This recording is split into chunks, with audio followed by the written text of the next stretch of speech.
Chapter 12-19. Xiaoheng quietly pushed open the secret door and walked towards the elevator. Zhao Liangzi turned around and looked coldly at Bai Shuang. Let's go. Didn't you want to go with us? Bai Shuang had been holding Gun Yanji's hand, but when she heard Zhao Liangzi's words, she sneered inwardly and let go of Gun Yanji's hand. She took a step forward and extended her hand to Zhao Liangzi. Okay, I'll go with you. Zhao Liangzi's face was expressionless, but Gun Yanji could tell that he was already furious. She felt that Zhao Liangzi's condition was not suitable to act with Bai Shuang, who was difficult to distinguish between friend and foe. One mishap and the two of them would be finished. Gun Yanji thought that Bai Shuang might have another reason, but she still listened to Xiaoheng's words. She couldn't put the lives of 3 people in Bai Shuang's hands just because she thought that Bai Shuang might have other reasons. What if she was wrong? What if Bai Shuang was Li Dishi's bait to lure them into a trap? If Bai Shuang didn't say anything, then anything could happen. Since she was the one who suggested it at this time, she was the only one who came forward and looked at Bai Shuang. Although Zhao Liangzi said that he would look after Bai Shuang, what if he lost his mind for a moment? The consequences were unimaginable. Gun Yanji understood and took a step forward. She gently but firmly pulled back Bai Shuang's hand and said to Zhao Liangzi, "Brother Zhe, we will follow you." Then she smiled at Bai Shuang and said, "Sister Bai, you said that you wanted to be with me. How could you leave me behind and run away with Brother Zhe?" He even winked at Bai Shuang. Bai Shuang was taken aback. Her eyes quickly swept over Zhao Liangzi's face and saw that he was also slightly startled. She immediately changed her mind. She held Gun Yanji's hand and smiled. "That's fine. I want to accompany Yanji. Xiao Zhe, lead the way." Zhao Liangzi immediately objected. "Yanji, stop it. Brother Zhe, let's go. There's not enough time." Gun Yanji saw that Zhao Liangzi still hadn't moved, so she simply took Bai Shuang's hand and walked towards the secret door. She was the one who asked Bai Shuang to stay, so she would naturally keep an eye on her. She didn't have any special feelings for Bai Shuang and was much calmer than Zhao Liangzi. Zhao Liangzi saw that Gun Yanji had already pushed open the secret door with Bai Shuang, so he had no choice but to chase after them. It took exactly 5 minutes for the 3 of them to enter the elevator. Xiaoheng, who was already waiting in the elevator, glared at Zhao Liangzi. Zhao Liangzi rubbed his nose and lowered his head in shame. Just now outside he had indeed wasted precious time by procrastinating. The 4 of them stopped talking. Xiaoheng used the elevator password that Bai Shuang had given them to activate the elevator and pressed the button for basement 6. The elevator rumbled as it descended to the 6th floor of the basement. In the brightly lit elevator, the 4 of them did not speak. Gun Yanji held Bai Shuang's hand as they stood in front of the elevator. Xiaoheng and Zhao Liangzi stood behind them. In the elevator, apart from the rumbling of the elevator, there was only the occasional rustling of clothes and the long or short breathing of everyone. Gun Yanji's breathing was long and elegant, in sharp contrast to Bai Shuang's slightly cramped breathing. Zhao Liangzi's breathing was the heaviest. Xiaoheng's breathing was almost inaudible, as if there were only 3 people in the elevator. Bai Shuang had a smile on her face the entire time, but her heart was uneasy. She didn't know if Li Dishi's people had seen them now, and she didn't know if things were developing as she had planned. She became more and more nervous. Fortunately, she didn't worry for long. With a ding, the elevator had reached basement 6. The elevator door opened with a whoosh. The moment they stepped out of the elevator door, the bank's surveillance system immediately paused. The security guard that Li Dishi had placed in the surveillance room didn't realize that the surveillance footage in front of the elevator door on the 6th floor of the basement had been frozen, because the footage from 1 second to the next was exactly the same. Although he didn't blink, the unchanging footage still deceived his eyes. Gun Yanji stepped out of the elevator, narrowed her eyes and quickly took in the situation here. The structure of the building here was entirely made of steel pipes, and the beams and columns were supported by hard steel pipes. Crisscrossing steel pipes and wires were neatly pulled over their heads, almost forming a huge and orderly spider web. These steel pipes were the main support of the basement and were also equivalent to beams, so they were very wide. The entire basement was like a postmodern warehouse. There was a large hemispherical lamp in front of the basement door. It was attached to the door and illuminated a small area in front of the door as if it were daytime.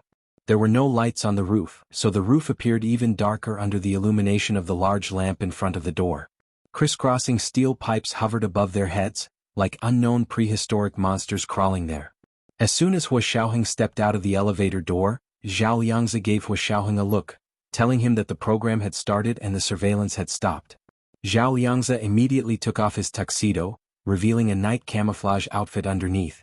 At the same time he began to assemble a pistol. Wu Xiaoheng took off his hunting jacket and wore it inside out. When he changed his clothes, he revealed the bulletproof vest he was wearing underneath. The back of his hunting jacket was the indoor camouflage outfit. At the same time he took out a dozen or so black gun accessories from the hunting jacket's mini pockets and quickly assembled them. In less than 10 seconds, a super small submachine gun had been assembled. Then he put on the hat that covered his head and face from his pocket and nodded to Zhao Liangzi. Zhao Liangzi knowingly pointed to the messy steel pipe beams above their heads. Wu Xiaoheng then took out a thin steel cable with a grayish-black steel claw at the front that could be opened and closed. He threw it at the steel pipe beam above his head. Crack! The steel claw made a slight sound and was already fixed on the steel pipe beam. Wu Xiaoheng immediately grabbed the steel cable and jumped up. He kicked the wall next to the elevator and jumped up like he was on a swing. When Bai Shuang heard the sound and turned to look curiously, Wu Xiaoheng had already climbed the steel pipe beam on the roof to hide. Bai Shuang looked and was shocked. "Where's Hu Xiao? Little Zhe, why are you alone?" He was clearly standing behind them just now.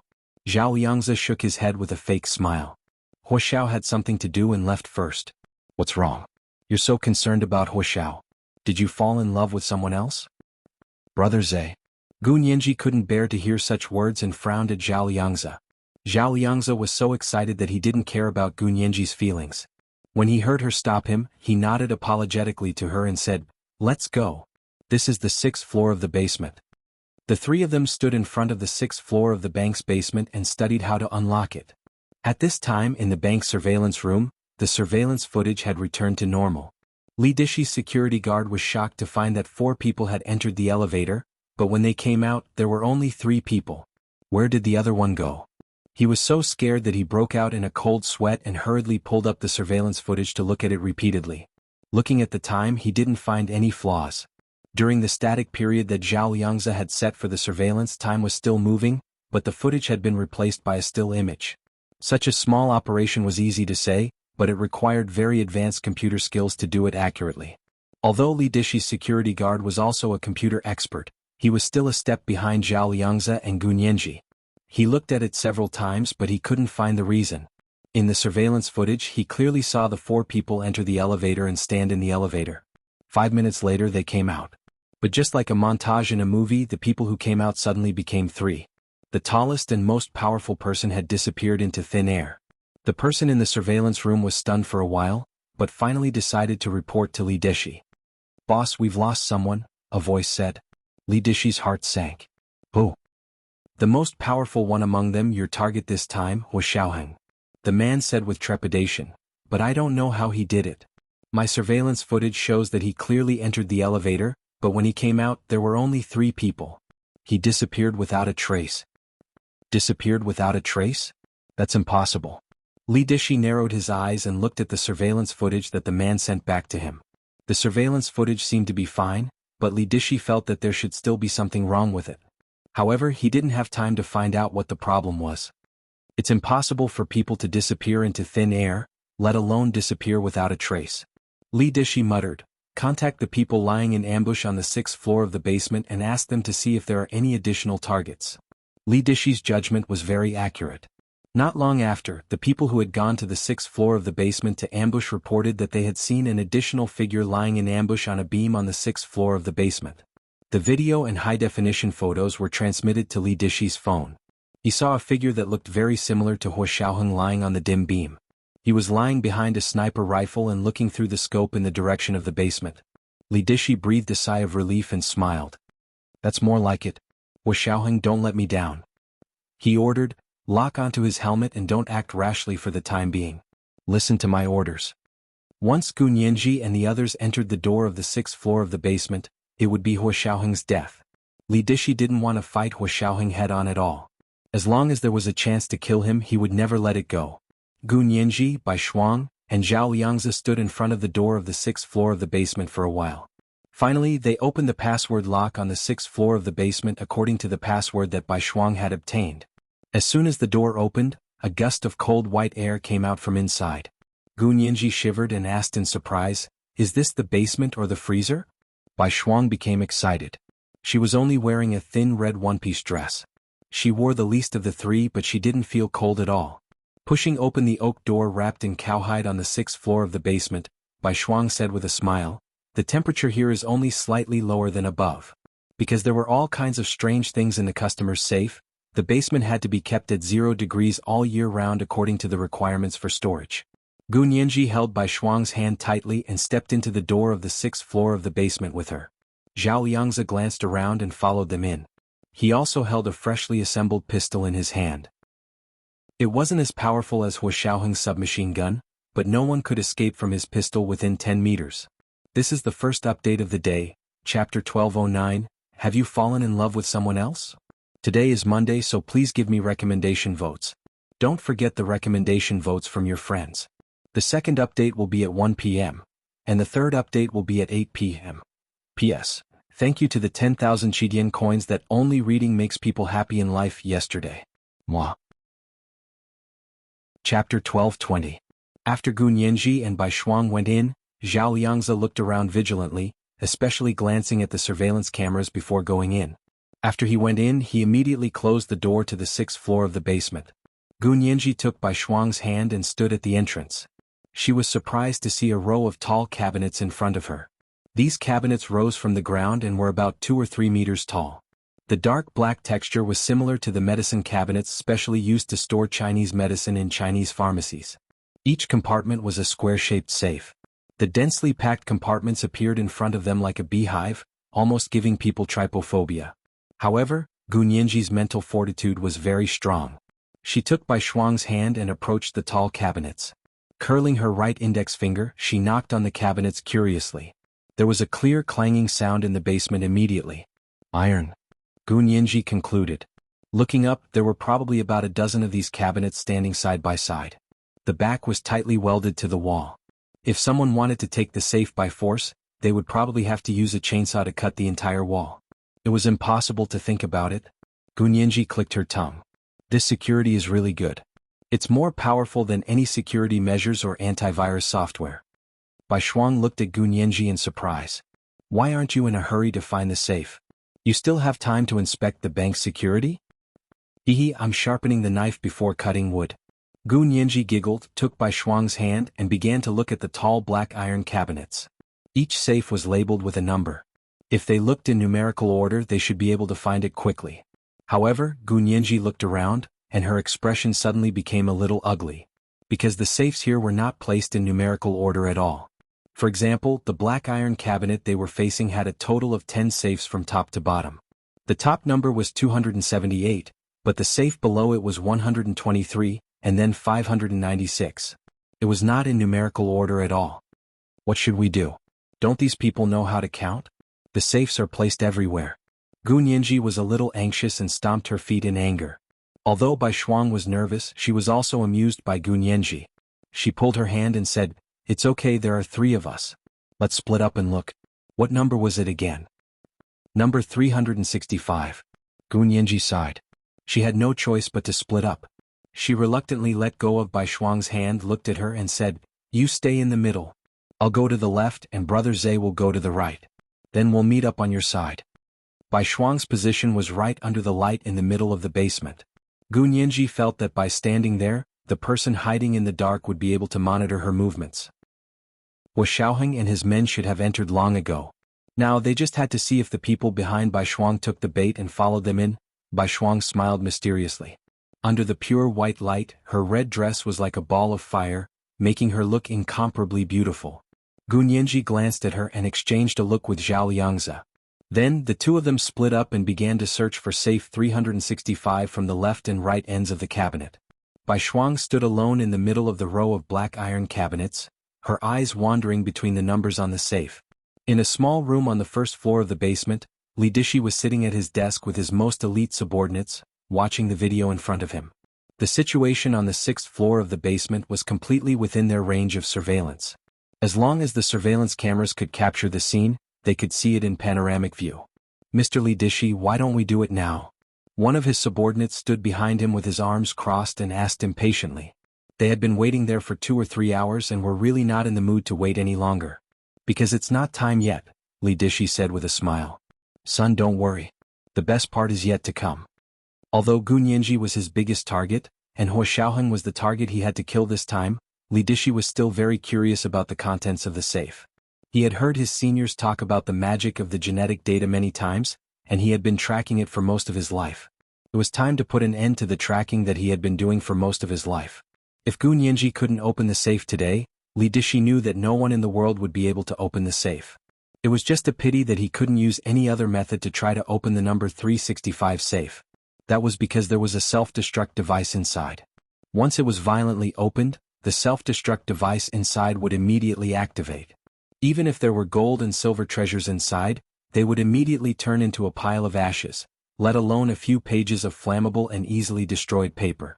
A few years ago, they finally found the whereabouts of this data in Gu Xiangwen's manuscript. After many investigations, they discovered that the data should have been stored in a bank safe by Gu Xiangwen 19 years ago. And this safe was later discovered by them to be in the Société Générale de France in Cape Town. After receiving this news, Li Dishi felt as if he had found a treasure. He personally led a team to Cape Town and attempted to open the safe. They bribed the bank's internal executives and obtained the official information about the safe, including the time and time limit of its rental. They also saw the contract signed by Gu Xiangwen himself. Unfortunately, they couldn't open the safe even after using the best safe-opening craftsman they could find. After consulting the records from more than a decade ago, the bank executive told him that the safe's lock had been modified by the person who rented the safe at that time. He used a lock he made to lock the safe, and said that only his own special key could open it. However, he also said that if no one could open the safe after 100 years, then the safe's lock would automatically open, and the contents inside would automatically be destroyed. Li Dishi was desperate at the time. 100 years? He had to wait 100 years for the safe to open automatically? And then the contents inside would automatically be destroyed. What if Gu Xiangwen's descendants opened the safe with the key and took away the contents within 100 years? Li Dishi didn't want to wait. He wasn't willing to wait and he couldn't wait. Just as he was at his wits' end, news of Gu Nianji, who had been missing for 7 years, was found by one of his Japanese informants and sent to his desk. Gu Nianji's appearance temporarily distracted Li Dishi from the data. But after going around and around, Li Dishi discovered that the final clues were still gathered in this safe. Li Dishi's emotions were beyond excited. He guessed that God saw that he was too devout, so he sent this heaven-sent opportunity to him. Gu Nianji walked from the left end of the long row of black iron cabinets to the right, her eyes quickly skimming over the numbers on the labels. 198,256,757,496. 903,845,339,539,420,566. Looking at the numbers one by one, she was almost dazzled and saw stars. Suddenly, a safe with a 3-digit label flashed in front of her eyes. The color of the label was slightly lighter than the other labels. It was also black with white characters, but the position of the numbers was also lower than the other numbers. Number 365. Gu Nianji covered her mouth and cried out in surprise, "I found it!"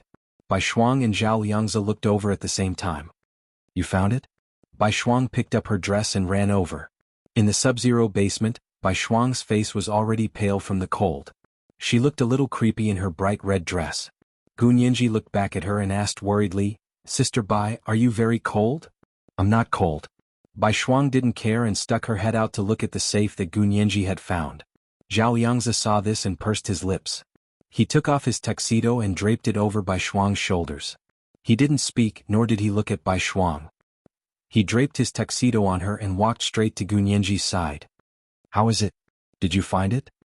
He glanced over and saw that there was a safe with the number 365 written on it not far in front of him, about 1.5 meters from the ground. It was right in front of Zhao Liangzi's chest. There was another difference between this safe and other safes, and that was the position of the lock was different.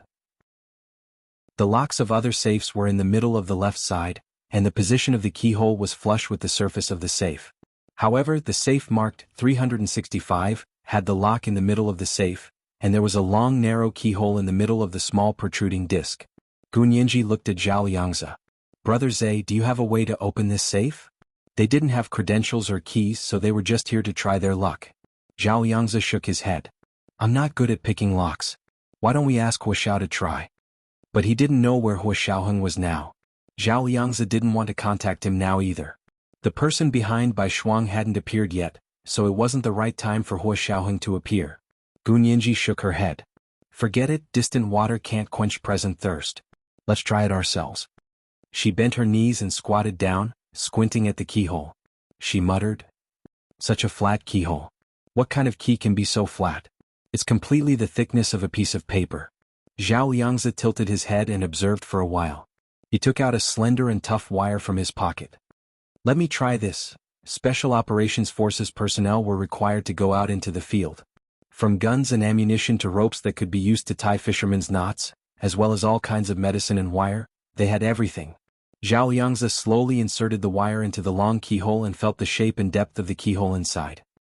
He suddenly said in confusion. This keyhole doesn't have a lock core at all. Gu Nianji was speechless. Could a lock without a lock core still be called a lock? This is the second watch of the day, Chapter 12:10, Try Your Luck. Today is Monday, so please give us recommendation votes. Don't forget the recommendation votes from your friends. It was 8 o'clock in the evening. Moi. Chapter 12:21. No lock cartridge? Gu Nianji didn't understand the relationship between the keyhole and the lock cartridge. Her fingers moved a few times and she couldn't wait to take out her phone to search for lock structure. Of course, there was no time for her to search on the 6th floor of the basement. Zhao Liangzi nodded and carefully pulled out the small piece of iron wire. There should be various grooves in the lock cartridge so that the key can be aligned with the grooves to open the lock. That's how normal locks are. Then this lock was definitely not an ordinary lock. In the small room on the 1st floor of the basement, Li Dishi was also a little nervous. He leaned forward slightly, and his eyes seemed to grow on the display screen. He really wanted to know if Gu Nianji had a way to open this lock. Did she really not have the key? Gu Xiangwen didn't leave the key for his only daughter? That didn't make sense. Bai Shuang's expression was a bit complicated. Is there really no way to open the lock? What should we do? Zhao Liangzi took a step back and patted the safe with his hand. The safe made a buzzing sound. It's very empty. Are you sure there's something inside? Gu Nianji crossed her arms and turned to lean against the row of tall black iron cabinets. The cold cabinet was pressed against her back, and a sudden chill washed over her. Her feverish mind gradually calmed down. If this lock wasn't an ordinary lock, then she would have to consider what kind of lock it was. Gu Nianji looked at Zhao Liangzi and asked thoughtfully, Brother Zhe, why do you think my father put such an important thing here? Isn't it better to leave it at home? Zhao Liangzi mused, if it were me, I would probably do the same. To spread the risk. Zhao Liangzi glanced at Bai Shuang. People who do venture capital generally have a principle, and that is, don't put all your eggs in the same basket. I understand. In order to spread the risk, we have to store things separately to avoid being wiped out. Gu Nianji's eyes lit up. She turned to face the keyhole and her heart thumped. Since someone had used Bai Shuang to set up a trap to lure them here, it meant that they should have known that Gu Xiangwen had placed the data here. However, since they knew the data was here, why didn't they retrieve it themselves? Why did they have to set up a trap to lure Gu Nianji here to open the safe? Gu Nianji blinked. All the clues pointed to one reason. However, those people were unable to open the safe that Gu Xiangwen had rented. There are many people in the world who know how to open safes. If even the most professional safecracker can't open this safe without using brute force, then that means... Gu Nianji muttered to herself as a vague guess formed in her mind. That meant that the person who could open the lock was a specific person, not a specific key. Who was this particular person? Gu Nianji looked up at the safe. The answer was already obvious. This lock should be tailor-made for me, Gu Nianji thought to herself, then placed her hand on the round, protruding keyhole. The keyhole was freezing cold and her fingers twitched reflexively. If you could customize a lock for a person, there were only 3 ways: fingerprint, iris, and DNA. Gu Nianji's fingers gently rubbed the keyhole. If it was a fingerprint, this long keyhole, which was as flat as a piece of paper, was obviously not enough to read the fingerprint. So it shouldn't be a fingerprint lock. If it was an iris, Gu Nianji squatted down slightly and looked at the keyhole. If there was a small camera inside, it should be able to scan her iris. She waited for a while, but the keyhole still didn't move. So it wasn't an iris lock? Then there was only one last thing, DNA. But how could this small keyhole test DNA? Was this a joke? Although Gu Nianji had considered the DNA situation, she had never thought that it was really possible.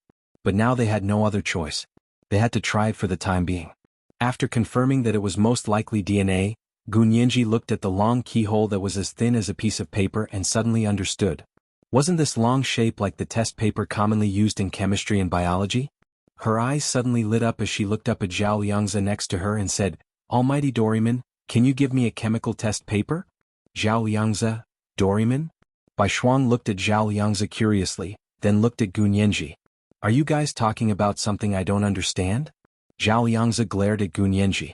He knew she was talking about the equipment that the Special Operations Forces brought with them on field trips.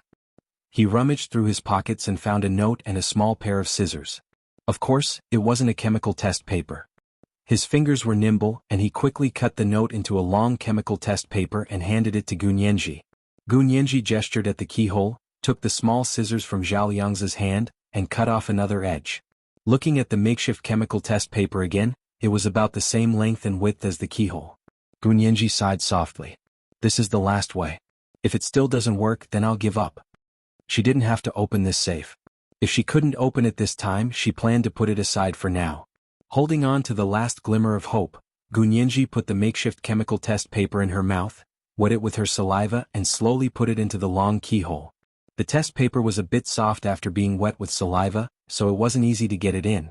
Gu Nianji patiently pushed it in bit by bit.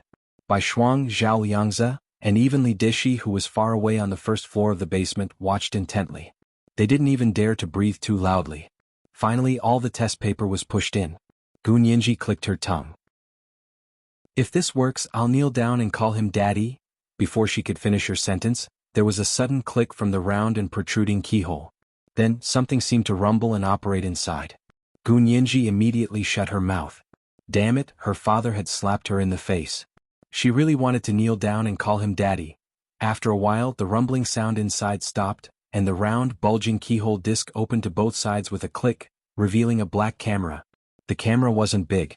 It was only the size of a penny, and it was quietly facing them. Was it going to scan the iris? Gu Nianji squatted down again, trembling with fear, and aimed her eyes at the camera. A red light flashed in the camera, and then the keyhole disc closed on both sides again. This time, even the long keyhole was gone. Instead, it was replaced by a smooth oval surface. Looking at the curved lines drawn on it, Gu Nianji immediately understood that this was a fingerprint reader.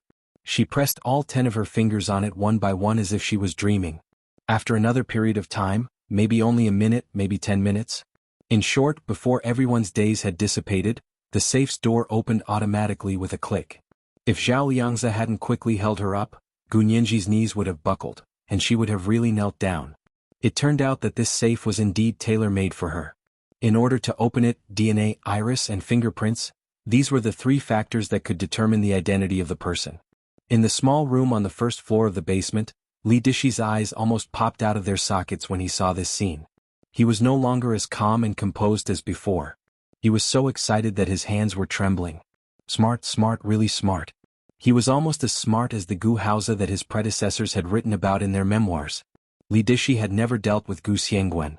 Ever since he took over the Gestapo, Gu Xiangwen had disappeared without a trace. They hadn't been able to find him until 7 years ago when they learned of his plane crash. Therefore, he had a more thorough understanding of Gu Xiangwen's father, Gu Haozi, who was Gu Nianji's grandfather. Now that he saw Gu Nianji, he could intuitively feel her extraordinary intelligence, and he couldn't suppress the excitement in his heart. At this time, he had already realized that Reinitz was hiding a lot of things from him. At this moment, he even suspected that the famous hacker, Pink Piggy, who broke into the Gestapo's entire computer intranet system, was Gu Nianji. Thinking that the genius hacker, Pink Piggy, might be Gu Nianji, Li Dishi didn't get angry. Instead, he became even more excited. Such a person with such perfect genes was a gift from God to the Germans. If she could combine with Reinitz, who had the most perfect genes among the Germans, what kind of amazing offspring would she give birth to? The lowly Huaxiao people didn't deserve such good genes. It should be said that, except for the noble Germans, no other race deserved such perfect genes. This is today's third update, Chapter 12:11, Kneel and Call Me Daddy. Today is Monday, so please give me recommendation votes. Don't forget the recommendation votes from your friends. Moi. Chapter 12:22. Li Dishi stood up abruptly and said coldly, "Kill Hua Xiaoheng. Immediately. Immediately." As soon as he gave the order, the sniper who had been aiming at Hua Xiaoheng from the roof of the 6th floor aimed at the figure lying on the beam and pulled the trigger without hesitation. Li Dishi's men used a VSK-94 silent sniper rifle, which was equipped with a world-class high-efficiency silencer. The trigger sounded, but there was no sound at all. It also eliminated the sporadic flames that appeared when the bullet was fired from the muzzle. This kind of silent sniper rifle was actually not suitable for long-range combat. It was completely useless at a distance of more than 400 meters. But within 50 meters, it was the well-deserved king of the sniper world. The 9x39mm subsonic bullet pierced through the air like a ghost, only making a soft sound, like the low hoarse sigh of someone who hadn't slept in the middle of the night, or like a string of ripples caused by a pebble being thrown into the bottom of a lake. This kind of bullet had greater explosive power and penetrating power than submachine gun bullets, and its lethality was even better. It could be said that within 50 meters, no one could escape the sniper rifle of the VSK-94 silent sniper rifle. The straight-line distance between Li Dishi's sniper and the figure lying on the beam on the roof of the 6th floor of the basement was exactly 49 meters. It was a sniper rifle with the best performance, the fastest bullet, and the perfect distance. Coupled with the completely silent shot, there wasn't even a single spark. With a thud, the subsonic bullet went straight into the head of the figure lying on the ground. From the video that his sniper sent back with 8 times magnification, Li Dishi clearly saw blood burst out of the man's head. Then, the man slumped down and lay motionless on the beam on the roof. He finally killed Hua Xiaoheng. The blood in Li Dishi's entire body rushed wildly and gathered at his brain and heart. No one in this world could stop him anymore. Li Dishi had always been very cautious and never did anything he wasn't sure of. But this time he didn't have time to personally check if the person who was killed was Hua Xiaoheng. He just had his men examine the body and ordered, "Keep his body for me. I still have use for it. Let's go." Li Dishi took the lead and rushed out of the small room on the 1st floor of the basement. He ran into the elevator and led his men to the 6th floor of the basement. On the beam on the 6th floor of the basement, Li Dishi's sniper carried a sniper rifle and jumped over from the other side of the beam with a smile on his face. His hands and legs were long, and he climbed between the countless steel pipes like Spider-Man. He pounced forward and climbed onto the opposite beam. Hua Xiaoheng, whom he had killed earlier, was here. He wanted to verify if the person he had killed was really Hua Xiaoheng. But before he could stand firm, a bright knife light flashed in front of him. A dagger silently swept over from the darkness and ruthlessly cut his throat. Li Dishi's sniper breathed his last without uttering a word. Blood spurted from his throat onto the person he had killed just now. It looked like the blood of a human. Hua Xiaoheng expressionlessly stepped out of the darkness and kicked away the motionless person who had been sniped earlier. The person rolled to the side. It turned out that it was just a dummy. A bag of blood on the top of his head had been blown up by Li Dishi's sniper, which resulted in a realistic headshot. Hua Xiaoheng skillfully positioned Li Dishi's sniper in the same position as the dummy. He then removed the VSK-94 silent sniper rifle from the sniper's body with his black-gloved hand, aimed it at his head and fired another shot. It sounded like a small fish quietly spitting bubbles at the bottom of the water in April. It also sounded like the sound of freshly brewed tea on a winter night.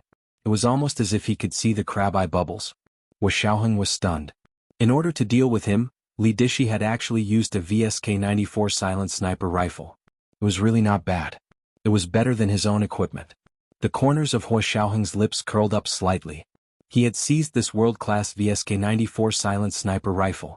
He still had his newly assembled submachine gun hanging on his arm, along with the VSK-94 that Li Dishi had gifted him. That's right. Hua Xiaoheng's eyes narrowed. There was also a bullet clip. He leaned down, pulled off the bullet belt wrapped around the sniper's waist, and casually hung it on his arm. After dealing with this person, Hua Xiaoheng looked at his watch. It had only taken him 2 minutes. Li Dishi's elevator hadn't reached the 6th floor of the basement yet. Hua Xiaoheng immediately issued an order. Do it. His people had arrived here earlier than Li Dishi's people to lurk. By the time Li Dishi's men checked the location of the ambush, they were already under Hua Xiaoheng's full firepower. However, Li Dishi now had the most elite team with him, so Hua Xiaoheng wouldn't alert them. He tapped on his headset in Morse code and issued instructions. The Special Operations Forces field personnel who received his orders immediately acted according to the original plan. They formed groups of 2 and covered each other as they crept toward the location where Li Dishi's snipers were lying in ambush. They arrived from behind as fast as the wind. In the darkness, Li Dishi's team of 2 observers had just noticed that something was wrong when a rope violently tightened around them. The sniper next to him was about to tilt his head when a strong arm stretched out and twisted his head 180 degrees, causing him to tilt his head to the side as much as he could. In order to not make any noise, the Special Operations Forces field personnel didn't use sound weapons. They all used their arms to strangle and ropes, and it didn't take long for them to clean up Li Dishi's surrounding snipers. Li Dishi's snipers had followed him everywhere on the Blue Planet and had never met their match. They didn't expect that in the basement of an inconspicuous bank in Cape Town, they would all be defeated by Hua Xiaoheng.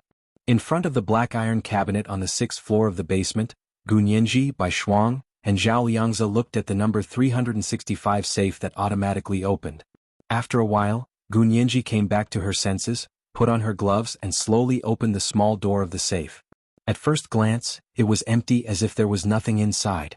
Gu Nianji's heart skipped a beat. She looked down and saw a lonely envelope lying at the bottom of the empty safe. She reached in and took the envelope out. The lights on the 6th floor of the basement were as pale as snow, making the envelope in her hand look yellow and old. The words on the envelope were written in calligraphy. Fortunately, it was written in regular script. Otherwise, Gu Nianji wouldn't have been able to recognize the calligraphy. The top of the envelope read, "For the descendants of the Gu family." Gu Nianji, Zhao Liangzi originally wanted to take the letter, but when he saw that the envelope was written for the descendants of the Gu family, he rubbed his nose and folded his hands behind his back. Bai Shuang also poked her head out to take a look and frowned slightly. "This is what you are looking for? Why was it a very old letter? What happened to the genetic data?" Gu Nianji held the light letter, but it felt so heavy that she almost couldn't lift it. She took a deep breath and thought to herself that she had to see what it was. She couldn't just turn around and leave. What if she took the wrong thing? Although the method of opening Safe 365 seemed to be tailor-made for her, what if it was a trap set by Li Dishi and his men? After all, they had set up such a large-scale trap in the Alps. Gu Nianji was someone who had suffered greatly at Li Dishi's hands, so she had to be cautious. She looked at the envelope seal and saw that there was only a simple dot of red paint there. After a long time, the red paint seemed to have faded, leaving only a pale scarlet round spot on the pale yellow envelope. Gu Nianji rubbed the envelope a few times, then resolutely tore the red paint and opened the envelope. She looked down and saw that there were 5 pieces of paper in the envelope. Gu Nianji's heart continued to sink, but she still gritted her teeth and took out the 5 pieces of paper from the envelope. On the first page. "For the descendants of the Gu family, when you see this letter, I don't know which generation of descendants of the Gu family you are. But if you count from me, Gu Haozi, you won't be more than 3 generations, which means that you are my grandson or granddaughter. If you are not a descendant of the Gu family, then please spread this letter. I, Gu Haozi, was born in a concentration camp in the northeast of the Wuxia Empire.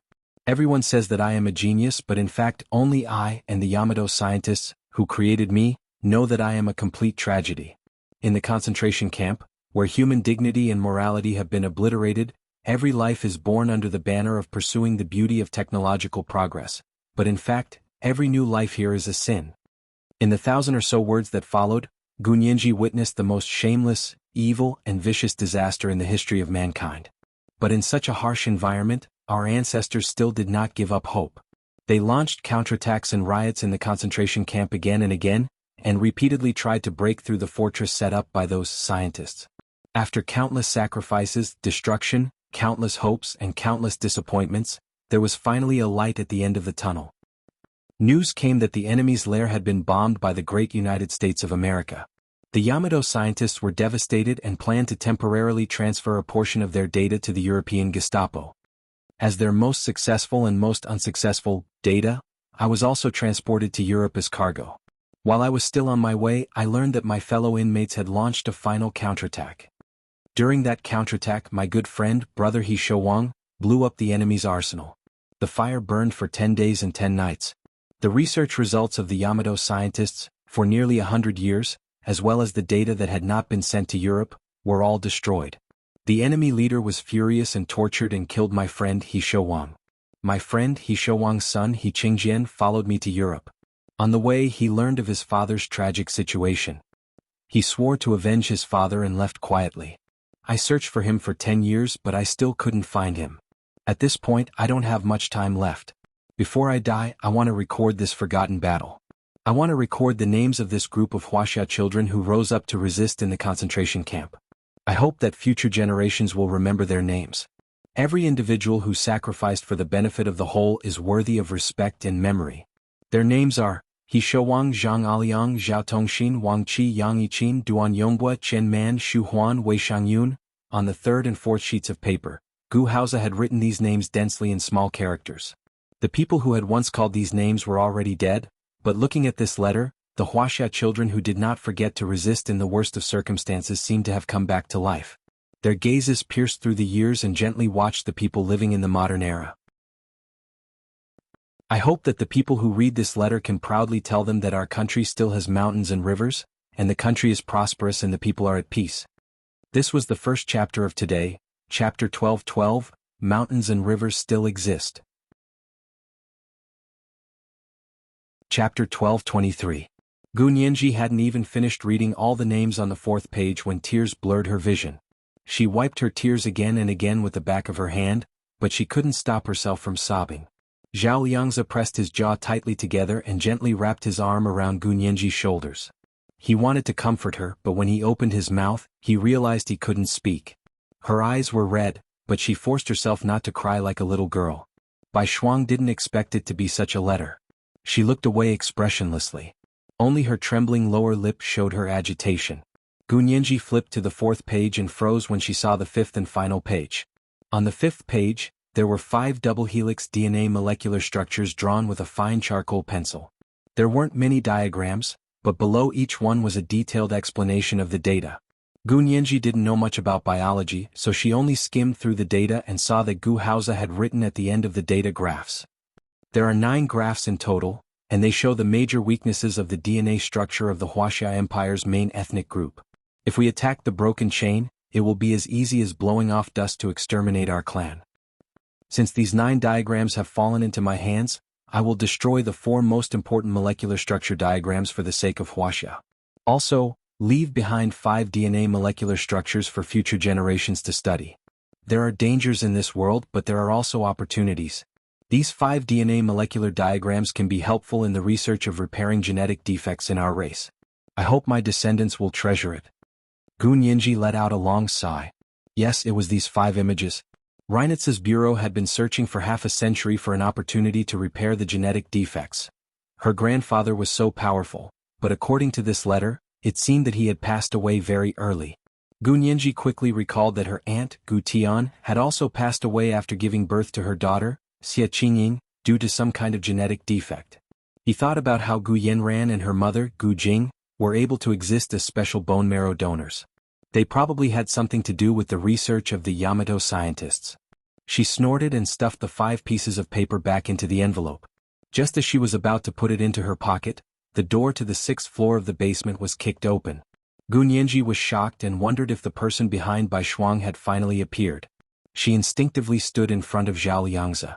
It was Li Deshi and the others who rushed in from the 6th floor of the basement. At the same time, several snipers arranged by Li Deshi leaped down from the roof and snatched the letter from Gu Nianji's hands. They ran to the door and respectfully handed it over to Li Deshi. Bai Shuang looked up abruptly and saw Li Deshi and the others rushing in. The expression on her face was unreadable. Li Deshi accepted the letter with a smile on his face. The first person he saw when he looked up was Bai Shuang, who was standing at the front. Because she was wearing a red dress, she was even more eye-catching than Zhao Liangzi, who was wearing indoor camouflage, and Gu Nianji, who was wearing a smoky gray suit. Agent Bai, well done. Agent Bai, well done. Lai Chi raised his hands and applauded. Zhao Liangzi glared at Bai Shuang and said coldly, Bai Shuang, I can't believe you actually committed treason. Before Bai Shuang could speak, Li Deshi had already raised his hand and calmly ordered. Kill him. He was referring to Zhao Liangzi. Of the 3 people in front of him, Bai Shuang was one of his people, Gu Nianji was the one he wanted, and only Zhao Liangzi was an obstacle. Since he was an obstacle, of course he had to get rid of him as soon as possible. The sniper next to Li Deshi immediately raised his gun and aimed. Gu Nianji was already in front of Zhao Liangzi, so she was even more anxious now. She threw herself at him and hugged Zhao Liangzi's head and face. She was betting that Li Deshi had taken such a big detour and set up such a big trap just for the letter in her hand and for her as a person. Since Li Deshi wanted her as a person, then he would definitely not let anyone hurt her. Gu Nianji was indeed very lucky at gambling, or rather she had analyzed Li Dishi's motives and goals very thoroughly. Li Dishi really didn't want to hurt her. Seeing Gu Nianji throw herself at Zhao Liangzi, Li Dishi quickly reached out to block her and raised the VSK-94 silent sniper rifle of the sniper next to him by a few centimeters.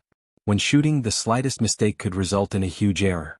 Li Dishi only raised the barrel, and the bullet immediately flew into the sky. Li Dishi glared at the sniper and whispered, "Did you forget what I told you?" His original words were, "You can kill anyone except Gu Nianji and Bai Shuang." If necessary he could even kill Bai Shuang, but Gu Nianji was an exception. No matter the circumstances, Li Dishi would not allow anyone to hurt Gu Nianji. She was a perfect work of art that God had given to the Germans, and he would not allow anyone to add imperfection to this perfect work of art. Zhao Liangzi was thrown to the ground by Gu Nianji. He was also extremely nervous, but his heart ached even more. Knowing that the person he loved had really done something treacherous, he was so heartbroken that he didn't even want to live anymore. Zhao Liangzi hugged Gu Nianji and rolled on the ground to hide in the shadows next to the black iron cabinet.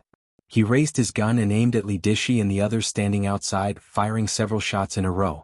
However, those people stood indifferently under the lights on the 6th floor of the basement, as if they weren't afraid of Zhao Liangzi's gunshots.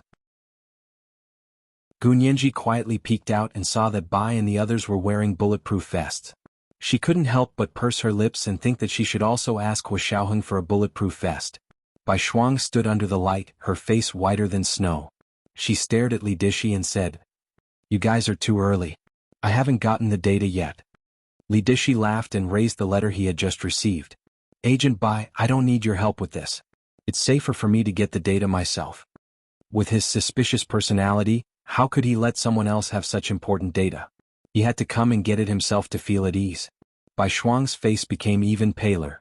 She stood motionless in front of the black iron cabinet where Gu Nianji and Zhao Liangzi were hiding, and hesitantly said, "Actually, it's not data, it's not? Haha, I'll have to read it first before making a conclusion." Li Dishi kissed the envelope and waved his hand. "Get out of the way." Bai Shuang remained motionless and stood there as if she had taken root. She gritted her teeth and said to Li Dishi, "Hua Xiao hasn't appeared yet. Isn't it too early for you to come out now? Aren't you afraid of alerting the enemy?" "Hua Xiaoheng? Ah." Li Dishi seemed to have heard the biggest joke in the world. "I killed him a long time ago. If I hadn't killed him, why would I show up?" Bai Shuang's heart sank. "You killed Hua Xiaoheng? You must be bragging." "Bragging?" Li Dishi sneered and pointed in a certain direction on the roof beam. "His corpse is lying on top of your heads. Don't you know that?" As if in response to his words, there was a very soft drip, and a drop of thick, bright red liquid fell from the beam, falling right between Bai Shuang and Li Dishi. Bai Shuang took a step back and was extremely surprised. "You really killed Hua Xiaoheng?" Li Dishi pointed at the blood that had just dripped down with one hand. "Look for yourself. Is he dead or not? Isn't it just a beam? Can this stump us? Do you want to see his body?" When Gu Nianji heard this and saw the few drops of blood dripping from the beam, she felt her heart suddenly become empty, and her eyes turned red. She impulsively pulled out the small pistol that Hua Xiaoheng had given her, pushed Zhao Liangzi away, and rushed out from behind the black iron cabinet. She shot Li Dishi 3 times in the head. Bang, bang, bang. The strong airflow caused by the gunshots brushed past Li Dishi's shoulder and didn't hit him. However, he couldn't help but take a few steps back, completely losing his composure. "Gu Nianji, don't refuse a toast only to drink a forfeit," Li Dishi said as a gun appeared in his hand, and he fired at Gu Nianji's feet. The floor of the 6th floor of the basement was hit so hard that stone foam splattered everywhere. The bullets seemed to explode at Gu Nianji's feet, but she wasn't afraid. Hua Xiaoheng's life was uncertain, so she must not fall. "That's my letter. I'm going to kill you, you bastard." Gu Nianji angrily scolded Li Dishi and fired a few more shots. Zhao Liangzi saw that the situation was not good, so he also rushed out from behind the black iron cabinet and hugged Gu Nianji. "Don't be impulsive. This old man is no match for Hua Xiao. Don't listen to his bragging." Gu Nianji came back to her senses and looked up at the beam, then at the blood that was accumulating on the ground. She said fiercely, "He stole my letter. He's blocking our door. Even if he's bragging and didn't kill Hua Xiao, I can't let him go." "Sit and wait for death?" Ha! That word didn't exist in Gu Nianji's dictionary. This was the second update of the day, chapter 12-13, that word doesn't exist in her dictionary. Chapter 1224. Zhao Liangzi saw that he couldn't dissuade Gun Yanji, and his emotions were on a roller coaster ride. He impulsively pulled out his gun and returned fire with Gun Yanji. The sound of gunfire echoed in the space on the 6th floor of the bank's basement. The subordinates that Li Dishi brought with him were all his most elite troops. They were even more powerful than the snipers that had been lying in ambush on the beam. They reacted quickly and immediately pulled out their guns. However, Li Dishi had strictly ordered them not to hurt Gun Yanji. Therefore, in order to avoid Gun Yanji, they were somewhat restrained and couldn't exert their full strength. Zhao Liangzi rolled on the ground several times to avoid the bullets. It was all thanks to Gun Yanji. Gun Yanji also realized that she had made the right bet. The other party was determined to have her and didn't want to hurt her. She now understood why Li Dishi had put in so much effort and set up such a grand scheme just to lure her into his trap. He probably knew about her special body constitution. Where did he get this information from? Gun Yanji's mind raced, and her hand never stopped pulling the trigger. However, the man was wearing a bulletproof vest. She had hit his chest several times, but he only staggered a few times before regaining his footing. She also wanted to be like Hua Xiaoheng and the others, shooting wherever they pointed. However, although her marksmanship was good, it still couldn't be compared to the real military. Moreover, it was easier to hit the bigger parts of the opponent's body when shooting face-to-face, such as the chest and back. It was actually very difficult to shoot at the opponent's arms, legs, and head in such a small area when shooting face-to-face without being able to aim. Even Zhao Liangzi only managed to hit the heads of 2 of Li Dishi's elite subordinates. But he was shot in the shoulder by his opponent. The power of the VSK-94 silent sniper rifle was on full display. Although the powerful penetrating force did not penetrate Zhao Liangzi's bulletproof vest, it sent him flying backward and crashing into the black iron cabinets. The huge recoil caused Zhao Liangzi to spit out a mouthful of blood. For a moment his brain felt like it had snapped and his vision went black. Gun Yanji hurriedly jumped in front of Zhao Liangzi. Bai Shuang stood amidst the hail of bullets. Her face was filled with panic, but her eyes shone brightly. She stared hard at Li Dishi and suddenly walked over. Li Dishi's men held their guns and stood in front of Li Dishi, aiming them at Gun Yanji and Zhao Liangzi, who were on the ground. Gun Yanji had blocked most of Zhao Liangzi's view, leaving only half of his head exposed. If they wanted to kill Zhao Liangzi, they could only aim at the exposed half of his head. Otherwise they might accidentally hit Gun Yanji. Although these people were extremely impatient and wanted nothing more than to shoot Gun Yanji and Zhao Liangzi dead together, they didn't dare to disobey Li Dishi. They knew better than anyone how terrifying this person was. Under Li Dishi's iron fist, no one dared to disobey his orders. It only took a few seconds for these elite snipers to take aim. Gun Yanji was fearless. Zhao Liangzi struggled to get up and shielded Gun Yanji behind him. Bai Shuang looked back at Zhao Liangzi and Gun Yanji, then suddenly pounced on Li Dishi. She grabbed his arm and said in a deep voice, "You already got the data. Why aren't you leaving yet? I have to take Gun Yanji away." Li Dishi pushed Bai Shuang away and raised his hand to point at Gun Yanji, who was still trying to block Zhao Liangzi. "Someone gag her and drag her away." Bai Shuang's eyelids twitched. She stared intently at the letter in Li Dishi's other hand, and countless images suddenly flashed through her mind. When she was a child, she learned to speak by her parents' side. When she was 6 years old, she carried a school bag and went to school for the first time under the bright autumn sunshine of the imperial capital. When she was 14 years old, she received her first love letter from her classmate. When she was 18 years old, she was admitted to the Foreign Affairs Academy. Her relatives and friends opened champagne to celebrate. When she was 26 years old, she became a national spokesperson. Her future was limitless. She closed her eyes, and the letter she had just read with Gun Yanji flashed through her mind. The names on it were like a living force that supported her faith. That letter must not fall into Li Dishi's hands. At that moment, a series of gunshots suddenly rang out from the steel beams on the 6th floor of the basement. The gunshots with silencers were short and arrogant, like shooting stars in the air. Hua Xiaoheng and the Special Operations Forces field personnel jumped down from the beam while pulling the metal chain. At the same time, they held their submachine guns in midair and started shooting at the bodyguards who were standing. They were regular soldiers, and in this kind of life-and-death situation, their marksmanship was much better than that of ordinary shooters. Shooters focused on accuracy, but they focused on killing the enemy. One bullet to kill one enemy, never missing and never retreating. The elite soldiers around Li Dishi were so shocked that their eyes widened. They looked at the soldiers in camouflage uniforms descending from the beam like divine soldiers and forgot to fight back. They thought they were on the same side. But before they had time to question where their own people had gone, they had already fallen to the ground and died. Li Dishi was shocked and hurriedly dodged and retreated. He also grabbed Bai Shuang, who was standing next to him, and twisted her hands in front of him. Behind him was the reinforced concrete wall, and in front of him was Bai Shuang, the meat shield. Bai Shuang was also taller than him, so it was not easy to hit him. Hua Xiaoheng landed on one leg right next to Gunyinji and Zhao Liangzi. He pulled Gunyinji up with one hand and protected her in his arms. He looked at Zhao Liangzi and asked with concern, "Are you okay?" Zhao Liangzi shook his head with a sorrowful expression. "I'm fine." He didn't have a gunshot wound, but the penetrating force of the bullet was too strong. He felt that his shoulder should be bruised and in excruciating pain. But while he could endure the physical pain, he couldn't suppress the pain in his heart. Zhao Liangzi slowly stood up with the help of the black iron cabinet. In front of him, only Li Dishi and Bai Shuang were still standing. Everyone else had been knocked down by them. Hua Xiaoheng was surrounded by his own people, all of whom were murderous. The muzzles of their black submachine guns were pointed outward, and they were ready to shoot holes in Li Dishi and Bai Shuang in front of them at any time. The change happened so quickly that Gunyinji's mind was still in a sluggish state for a moment. She only held Hua Xiaoheng's arm firmly and refused to let go. Just across from them, Li Dishi hid behind Bai Shuang and sneered. "You don't want that data anymore, do you? Didn't you go through all the hardships to come here and even use yourself as bait just for this data? Hua Xiaoheng, you are too cunning."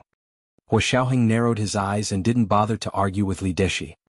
He simply said, "Return the letter to us and I will leave your corpse intact." "Haha, you can still talk big at a time like this." Li Dishi suddenly pushed Bai Shuang away and tugged at his tuxedo to reveal the bulletproof vest on his body and the ring of grenades tied to his waist. "NK-8A9, the latest attack grenade from the US military. One will send you to God. What do you think? Do you want to die with me?" Li Dishi looked at Hua Xiaoheng with a grim smile and patted the grenade on his body. This kind of grenade was very sturdy, and each one contained at least 300 grams of compressed TNT. It also had to be pulled to explode, so it was very powerful. Some grenades also had steel balls in them. After the explosives exploded, the steel balls would cause a second devastating blow to the human body. Almost in the blink of an eye, Hua Xiaoheng and the others' advantage was immediately erased. Li Dishi alone could send them all to hell together. Hua Xiaoheng remained motionless, his eyes as sharp as an eagle's. He slowly raised his gun and said coldly, "Do you think I am afraid?" At that moment, Bai Shuang bit her lip, turned around and hugged Li Dishi with her left hand. Her body immediately blocked him as well as the grenade at his waist. Li Dishi was suddenly alarmed. But before Li Dishi could react, Bai Shuang had already raised her right hand. He didn't know when, but a pistol had appeared in her hand. The exquisite silver pistol gleamed as it accurately pressed against Li Dishi's carotid artery. There was no bulletproof vest to protect him. Apart from the brain, this was the weakest and most fatal place. Bai Shuang was taller than him, so he had originally pulled her in front of him to act as a shield. Hua Xiaoheng and the others couldn't aim at Li Dishi's carotid artery. But now Bai Shuang had suddenly changed sides and pulled out her gun. The situation had reversed once again. Li Dishi was terrified. He stared at Bai Shuang and pointed at Hua Xiaoheng angrily. "What are you doing? Are you crazy? He is the one who killed your father." As he spoke, he used the hand holding the gun to press against Bai Shuang's waist, trying to push her away. Bai Shuang did not hesitate to pull the trigger. She sneered and said word by word, "Give the letter back to us." Li Dishi's hand that was holding the gun moved reflexively. Bai Shuang's body swayed slightly, and her face suddenly stiffened, but she still gritted her teeth and snatched the letter from Li Dishi's hand. Li Dishi's legs went limp and he fell to the ground. Hua Xiaoheng's men rushed forward and pulled Bai Shuang away. They aimed at Li Dishi's head, who had already fallen to the ground, and fired several shots. After confirming that he was dead, they removed the grenade from his waist. After a careful examination, they reported, "The grenade was not timed." Hua Xiaoheng nodded. "Clean up the battlefield and retreat." He strode over and glanced at Bai Shuang. He was suddenly startled. "Are you hurt?" Bai Shuang's face was pale and her lips were bloodless. She slowly raised the hand holding the letter. The letter, this was the third chapter of the day, chapter 12-14, the final hit. Chapter 12-25. Hua Xiaoheng looked calm. He took the letter from Bai Shuang and looked at her again. "Are you really okay?" She was still wearing the striking red dress. Zhao Liangzi had put the tuxedo on her earlier, but it had fallen to the ground by the wall during the running and fighting. The red dress made her face look even paler, but it also made her eyes shine like the brightest stars in the night sky. Bai Shuang shook her head. Her voice was lower than usual but still powerful. I'm fine. Bai Shuang. Zhao Liangzi finally rushed over and pushed Wu Xiaoheng aside anxiously. He rushed to Bai Shuang and asked anxiously, Bai Shuang, are you okay? You scared me to death just now. How can you be so bold? What if? If Li Dishi was quick-witted and pulled the fuse of the grenade at his waist, Bai Shuang, who was closest to him, would definitely die. Zhao Liangzi was so nervous that he didn't even feel the pain in his shoulder anymore. He desperately took Bai Shuang's hand and looked her up and down. Fortunately, other than her slightly wrinkled skirt and messy hair, there were no other signs of injury. It was just that his face was too pale and his hands were as cold as ice. Why are your hands so cold? Zhao Liangzi asked instinctively. A faint blush appeared on Bai Shuang's face. Big brother, it's 0 degrees here. I'm only wearing a skirt. How can I not feel cold? Where is my tuxedo? Zhao Liangzi remembered the tuxedo he had draped over Bai Shuang earlier. He looked around and saw it in the corner of the wall. He quickly walked over to pick it up and draped it over Bai Shuang again. Put on your clothes if you're cold. Idiot. Why are you so stupid? Zhao Liangzi tenderly took her hand again. Wu Xiaoheng glanced at them again and frowned. His gaze swept across the 6th floor of the basement. Close the safe and wipe off your fingerprints. The bodies of Li Dishi and his men are in the basement, waiting for his people to claim them. After giving the order, the field personnel who had followed Wu Xiaoheng quickly cleaned up the battlefield. 5 minutes later, the mission was completed. Wu Xiaoheng calmly gestured, retreat. Everyone walked towards the gate. Gu Nianji took a few steps and turned around to see that Bai Shuang was still standing alone under the light, staring at Zhao Liangzi without moving. Zhao Liangzi took her hand and asked in confusion, let's go? Why aren't you leaving? Bai Shuang looked at him and curled her lips. She tilted her head and said playfully, I can't walk anymore. I need you to carry me. Zhao Liangzi was amused by Bai Shuang's tired expression. There was also a hint of sweetness and warmth that constantly vibrated and expanded in his chest, making his breath carry her scent. Zhao Liangzi had just been shot in the shoulder. Although he had a bulletproof vest, he was still injured. However, Zhao Liangzi didn't want to argue with Bai Shuang at all. As long as she was alive, as long as she was by his side, he would do anything. Moreover, he only wanted to hug her. With a shake of his arms, he carried Bai Shuang horizontally and quickly walked towards the door. Zhao Liangzi was a little surprised to see Bai Shuang in his arms. She was actually so light. Gu Nianji. She looked up at Wu Xiaoheng and the expression in her eyes was clear. Look at her boyfriend. Wu Xiaoheng pulled Gu Nianji. We walk faster than them. As he spoke, he took Gu Nianji's hand and strode past Zhao Liangzi, who was carrying Bai Shuang.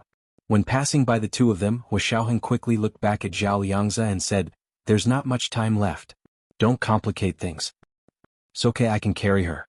Zhao Liangzi carefully held Bai Shuang as if he was holding a treasure he had lost and regained. He carried Bai Shuang horizontally in his arms all the way and quickly walked into the elevator. The elevator rose to the parking lot floor, and he carried Bai Shuang out of the elevator.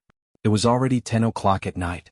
From sneaking into the basement to finding the data, to quickly ending the battle, it had taken them less than an hour. Other than the 2 field personnel who had their arms grazed by bullets and Zhao Liangzi's shoulder bruises, there were no other casualties. It could be said to be a complete victory. Although Gu Nianji also wanted Wu Xiaoheng to princess carry her, she still didn't dare to be as presumptuous as Bai Shuang when she saw Wu Xiaoheng's solemn and cold expression. She just kept a smile on her face and held Wu Xiaoheng's hand tightly as she followed him. The group arrived at the parking lot. Get in the car and go back to the port first. Get ready to sail. Wu Xiaoheng gestured for the field personnel to get in the car first. The case here would probably spread all over Cape Town by dawn. They had to leave Cape Town before the police here realized what had happened. Nianji, get in the car. Wu Xiaoheng opened the door of Zhao Liangzi's jeep and let Gu Nianji sit in the front passenger seat. Zhao Liangzi carried Bai Shuang out of the elevator door and quickly said, wait for us. Gu Nianji leaned against the car window and watched Zhao Liangzi princess carry Bai Shuang. He could still run and her eyes widened. How come I never knew Brother Zhe was so strong? Wu Xiaoheng looked at the 2 people getting closer and closer. He ignored her, but his brows gradually furrowed. Mr. Hua, I'll drive. Zhao Liangzi opened the car door and placed Bai Shuang in the back seat. He was about to get into the driver's seat. Hua Xiaoheng pushed him away. Sit in the back seat. I'll drive. He glanced at Bai Shuang again. Under the night sky, Bai Shuang was still smiling. Her lips were plump, unlike those of Eastern women, and they were especially alluring when she smiled. She kept looking at Zhao Liangzi and waved at him. Little Zhe, come sit with me. Let's talk. Zhao Liangzi climbed into the back seat like he was possessed. He sat next to Bai Shuang and closed the back door. Let's talk when we get back. We are in a hurry to return to the base now. Bai Shuang smiled and placed her head on his shoulder, murmuring, But I want to hear you speak. Hua Xiaoheng sat in the driver's seat and looked up at the rearview mirror. He caught a glimpse of blood at the corner of Bai Shuang's mouth. He turned back sharply and said, Bai Shuang, are you hurt? Bai Shuang faintly smiled and lightly said, It's just a minor injury. It's nothing serious. Zhao Liangzi seemed to understand now, and his expression immediately changed. Minor injuries? Where? It's just my arm. It's just a scratch. Why are you screaming? Bai Shuang said angrily and pushed Zhao Liangzi, but she didn't have much strength and almost fell from the seat. Zhao Liangzi held Bai Shuang's hand and felt that it was colder than in the basement. He suddenly felt fear in his heart. It was as if the thing he feared the most in his life was finally coming true. But he didn't dare to face it. He subconsciously comforted himself. It can't be. His brain had already roared uncontrollably, drive. Go to the hospital. Go to the hospital now. Hua Xiaoheng's eyes dimmed. He slammed his foot on the accelerator and rushed out of the parking lot. He said, I'll call the consulate first. The doctors there are more reliable than the local doctors here. Gu Nianji stared blankly at Zhao Liangzi and Hua Xiaoheng's nervous and anxious expressions. She seemed to understand something and shrank in her seat alone. Bai Shuang, didn't you want to talk to me? Say it. Zhao Liangzi carefully held Bai Shuang in his arms. Say something. Say what? Little Zhe, aren't you very good at finding topics? But every time you go out with me on a date, I'm the one who finds topics. I'm punishing you today for finding topics. Bai Shuang's smile was like silk as she tightly trapped Zhao Liangzi in her web of love. Zhao Liangzi couldn't help laughing. Seeing that she could still joke, he relaxed a little. He tugged at the collar of his camouflage uniform and said with lingering fear, You've scared me so much these past few days. I really thought you really thought I committed treason? Bai Shuang said slowly as if she didn't care about the topic at all. Gu Nianji turned around and interrupted with a smile. I knew Sister Bai wouldn't do it. Because your behavior was so strange. It was as if the words I have a problem were written on your forehead. Although I don't know much about Sister Bai, such an obvious difference was shown in front of her closest friend. I couldn't help but think too much about it. Fortunately, I didn't misjudge you. You're amazing. You even fooled Li Dishi. Bai Shuang smiled nonchalantly. She looked at Hua Xiaoheng's back as he drove and said lightly, Actually, I'm not that great. When Li Dishi revealed the true cause of my father's death, I did hate and resent him. I also wanted to take revenge and make you pay. Gu Nianji shut her mouth. Zhao Liangzi hugged Bai Shuang tightly and didn't know how to comfort her. Bai Shuang sighed and continued, But when Li Dishi showed me the contributions that my father had made to them, and when I saw the field agents who died because of him, I realized that my father really deserved to die. She had originally thought that her father had been suppressed because he disagreed with others. Later, the incident with the North American branch of the Secret Service was top secret. After she left her position as the national spokesperson, she could no longer access this information. Therefore, this misunderstanding had been buried in the bottom of her heart. It wasn't until Li Dishi appeared and used the true cause of her father's death to ignite the anger in her heart and provoke all her unwillingness and resentment. Then he used her father's contributions to foreign intelligence agencies to extinguish all her anger. She could no longer go against her conscience and say that her father didn't deserve to die. She was the only one who knew how she had been living these days. I just wanted to do something to atone for my father's sins. Bai Shuang's eyes gradually became blank.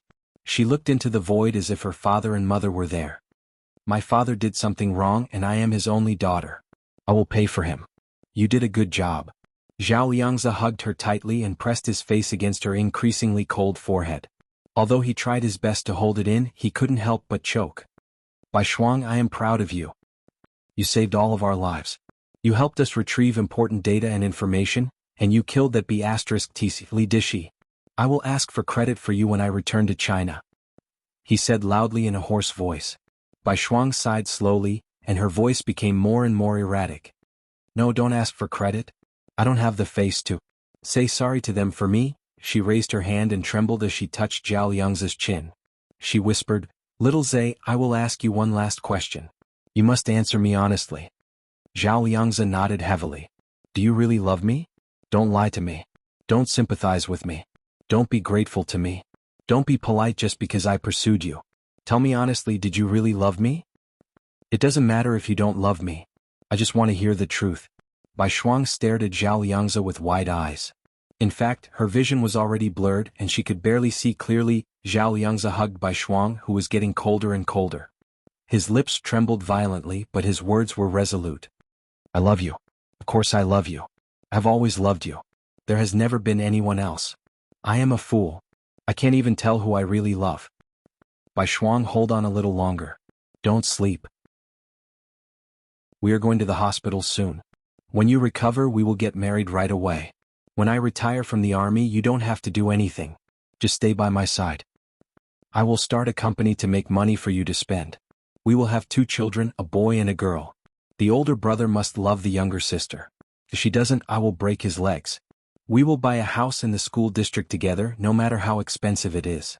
Maybe we will quarrel about the children's education, but you can't ignore me. Even if you quarrel, you have to talk to me after the quarrel. Bai Shuang listened quietly in his arms. After a while, she said with a smile, That's nice. Then she exhaled one last breath and closed her eyes forever. This was the first chapter of the day, chapter 12:15, The Longest Night. Chapter 12:26.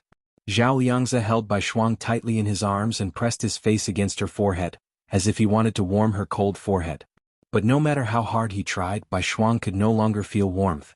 Huaxiaoheng stepped hard on the accelerator and sped all the way until he finally drove into the parking lot of the Huaxia Empire's consulate in Cape Town. He made several phone calls along the way and contacted the consul, the military officer, and the first secretary. He asked them to quickly prepare a stretcher and medicine. He also asked the doctors and nurses to be in place and immediately start resuscitation as soon as they got out of the car. Therefore, when they arrived, there were already a few people in white coats standing in the parking lot of the consulate. They were carrying stretchers, carrying medicine boxes, and holding braces, waiting anxiously. The car screeched to a stop in front of the men in white coats. Huaxiaoheng pushed the door open and jumped out. He walked to the back door and opened it. He frowned and said, Little Zhe, ask the doctor to save Bai Shuang. Zhao Liangzi looked up at Huaxiaoheng, his lips trembling violently. After a while he finally said, I'll carry her in. He carried Bai Shuang out of the car. The tuxedo that Bai Shuang was wearing fell to the ground. The red dress flowed down Zhao Liangzi's arms like a waterfall. Zhao Liangzi carried Bai Shuang horizontally, as if holding a bouquet of gorgeous red spider lilies, and solemnly placed her on the stretcher. Gun Yanji got out of the car and glanced at Bai Shuang. The lights in the parking lot were bright, and she caught a glimpse of the red at the waist of Bai Shuang's dress. Zhao Liangzi's dark gray camouflage uniform had been dyed red. The corners of Gun Yanji's eyes twitched uncontrollably. The doctors and nurses in white coats quickly carried the stretcher into the consulate's operating room. Zhao Liangzi didn't say a word and immediately followed them to the operating room door. He sat on the bench and stared motionlessly at the door. Huaxiaoheng took Gun Yanji's hand and followed her to the operating room. He glanced at Zhao Liangzi and asked, Is your shoulder okay? Zhao Liangzi shook his head. He couldn't feel his shoulder at all. At this time, the bright red surgery and progress light at the top of the operating theater's entrance lit up. Gun Yanji asked worriedly, Will Sister Bai get better? Huaxiaoheng didn't say anything. He held her hand and turned to look at the night sky outside the window. He could tell that Bai Shuang should have died a long time ago. In the operating room, a doctor in a white coat bent down with a stethoscope and placed it on Bai Shuang's chest. There was no heartbeat. The doctor froze for a moment and then looked at Bai Shuang's eyelids again. Shaking his head, he said regretfully, It's too late. He has already passed away. As he said that, he cut open Bai Shuang's red dress and saw a dark red bullet hole in her waist. This must be the cause of death. In less than 5 minutes, the in-surgery red light above the door of the operating theater went off. The doors to the operating room opened and Zhao Liangzi's heart raced. With the severity of Bai Shuang's injury, it was definitely not a good sign that the surgery was over in such a short time. Hua Xiaoheng walked over and asked the first doctor who came out, "How is the lady's injury?" "Injuries?" "The gunshot wound was too serious and he was already on the road." "My condolences." The doctor shook his head and did not ask how Bai Shuang had been injured. He was now a doctor at the consulate, and the person who came to deliver the patient was under the banner of the Special Operations Forces. The doctor was wise enough not to ask any questions. "Passed away. Are you blind? You didn't even examine her. You just looked at her eyes and you said she passed away? I think you don't want to live anymore." Zhao Liangzi was furious when he heard the doctor's words. He stood up abruptly and asked the question in the doctor's face. Although the doctor sympathized with them, he was still unhappy to be questioned about his professional ability. With a cold face, he took Bai Shuang's hand and said to Zhao Liangzi, "Her symptoms are typical of excessive blood loss. You were with her all the way. Don't you know that she lost a lot of blood?" "How would I know?" Zhao Liangzi was furious. "We came out of the basement and it was so cold there, little Zhe," Hua Xiaoheng yelled. His face darkened as he stopped him from continuing. "Since it's already like this, then prepare the coffin. We will take her back to the Huaxia Empire." "Coffin?" The word was like a sledgehammer that hit Zhao Liangzi hard in the chest. His vision darkened, and the injury on his shoulder rushed over like a flood. He finally couldn't stand it anymore. The double blow to his body and spirit caused him to faint in front of the operating room. Several doctors and nurses rushed Zhao Liangzi into the operating room again. Outside the operating room, Gu Nianji looked at Hua Xiaoheng, who had a serious expression on his face, and said softly, "Hua Xiao, you must be well." Seeing Bai Shuang's death and Hua Xiaoheng's daily combat routine, Gu Nianji began to worry. In the past, she knew that Hua Xiaoheng's work was secretive and dangerous, but she didn't have an intuitive impression of it because she had never really seen it. Moreover, she blindly worshipped and trusted Hua Xiaoheng. She firmly believed that no one and nothing could defeat him. Although she had also thought that he might sacrifice himself, that kind of anticipation was completely different from directly facing the sacrifice of others. She found that she actually couldn't face the day that he would die on the battlefield with his comrades, with Bai Shuang, or even with He Shouwang as written in her grandfather Gu Hao's letter. She hugged Hua Xiaoheng's waist tightly, buried her head in his chest, and suppressed the choking sobs that rushed out of her mouth. Hua Xiaoheng understood her feelings, but he had seen this kind of situation many times. Although he was sad, it wasn't to the point of no return, nor was he on the verge of collapse like Zhao Liangzi. He had always been a strong, calm, invincible war machine. And he was proud of it. He understood Gu Nianji's concerns, but he didn't care. As a soldier's family, this should be her self-awareness. Hua Xiaoheng kissed the top of her head. "I will be careful." After that, Hua Xiaoheng connected the Bluetooth headset and began to assign follow-up tasks. Not long after, Zhao Liangzi was also pushed out of the operating room. His shoulder injury was more serious. It was already bruised badly after being hit by a bullet, and he had hugged Bai Shuang all the way, so his shoulder joint was swollen. Fortunately, there was no bone injury, only muscle damage. After bandaging, he would be fine after a few days of rest. "Are you okay? If there's nothing else, let's go." Hua Xiaoheng couldn't stay for a moment. "I have contacted the Navy and the Air Force. The Navy will take us to the nearest military base, and from there we will take the Air Force's special plane back home immediately." Zhao Liangzi looked at Hua Xiaoheng expressionlessly. "What about Bai Shuang? You said you would take her back with you." "Of course we will go back together." Hua Xiaoheng nodded solemnly at him. "I will keep my word." 24 hours later, a military plane from the southern hemisphere slowly landed at the T3 terminal of the Imperial Capital International Airport. It was already 5 or 6 o'clock in the morning, and the sun was about to rise. Although in the northern hemisphere the weather in early May was moving towards summer, the weather in the morning was still a little cold. The tarmac of the airport was filled with people. Almost all the senior officials of the imperial capital were gathered here, giving the martyr Bai Shuang the highest honor reception. Prime Minister Bai Jianqing, the leader of the Supreme Military Council, General Ji, and Speaker Long of the Senate, all wore black formal attire with white flowers pinned to their chests. They stood solemnly at the front of the line. "Attention! Salute!" The honor guard on the tarmac gave the order, and the tall honor guard looked in the direction of the cabin in unison. The cabin door slowly opened, and 4 soldiers in Special Operations Forces military uniforms slowly walked down from the plane, carrying a cherrywood coffin. The coffin was covered with a bright red flag. This was the second watch of the day, Chapter 12:16, The Highest Honor. Chapter 1227. Bai Shuang's mother died early and her father was dead. Among her relatives in the country, only her uncle Bai Jianqing and uncle Bai Changhui were the closest. Her cousin Bai Yueran walked over with a bouquet of lilies on behalf of the family and gently placed the lilies on the coffin. Lowering her head to kiss the coffin, Bai Yueran sobbed, "Sister, I'll take you home." The military music suddenly began to play, and the majestic military song resounded over the Imperial Capital International Airport. The world was solemn, the years were long, the clouds were white, and the world was impermanent. At that moment, a red sun broke through the sky, and the golden sunlight shone on the cherry coffin, giving the bouquet of lilies and the bright red flag a golden edge. It was dazzling. The solemn atmosphere at the scene was lifted. Although there were sacrifices, it was precisely because of these sacrifices that they brought us true hope. Bai Yueran sighed softly and saw Zhao Liangzi standing on the right front carrying the coffin. She didn't know where he had been on a mission in the past few months, but his face looked darker than usual, but also bloodless and pale. He just stared straight ahead, completely ignoring Bai Yueran who had come to offer flowers. Bai Yueran thought of what had happened between Bai Shuang and Zhao Liangzi and could only sigh. She silently stepped aside and watched the 4 tall and burly soldiers of the Special Operations Forces carry the coffin farther and farther away. Just like Zhao Liangzi's heart, it was also getting farther and farther away from her. She knew that they could never go back. Gu Nianji and Hua Xiaoheng only got off the plane after all the people at the airport had left. Hua Xiaoheng couldn't show his face and Gu Nianji didn't want to show her face. Today was Bai Shuang's big day, and no one could steal her limelight. Gu Nianji leaned her head on Hua Xiaoheng's shoulder and murmured, "Hua Xiao, Bai Shuang, she almost committed suicide. If she had said earlier that she had been shot, if she hadn't worn that eye-catching fiery red dress, the outcome might have been different, right?" The gunshot wound wasn't immediately fatal, but excessive bleeding killed her in a short period of time.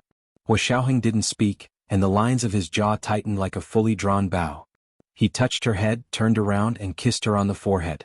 His warm lips touched Gu Nianji's slightly cold skin, and Hua Xiaoheng paused. It felt so good that he couldn't bear to let it go. Thus, his lips slid down from her forehead, past her straight and exquisite nose, to her playful and cute lips, and he kissed them heavily. Gu Nianji's lips were numb from the kiss. She felt dizzy and her heart was pounding. It was just a kiss. How could she feel suffocated? It must be because the weather is too hot and the plane is too stuffy. It must be.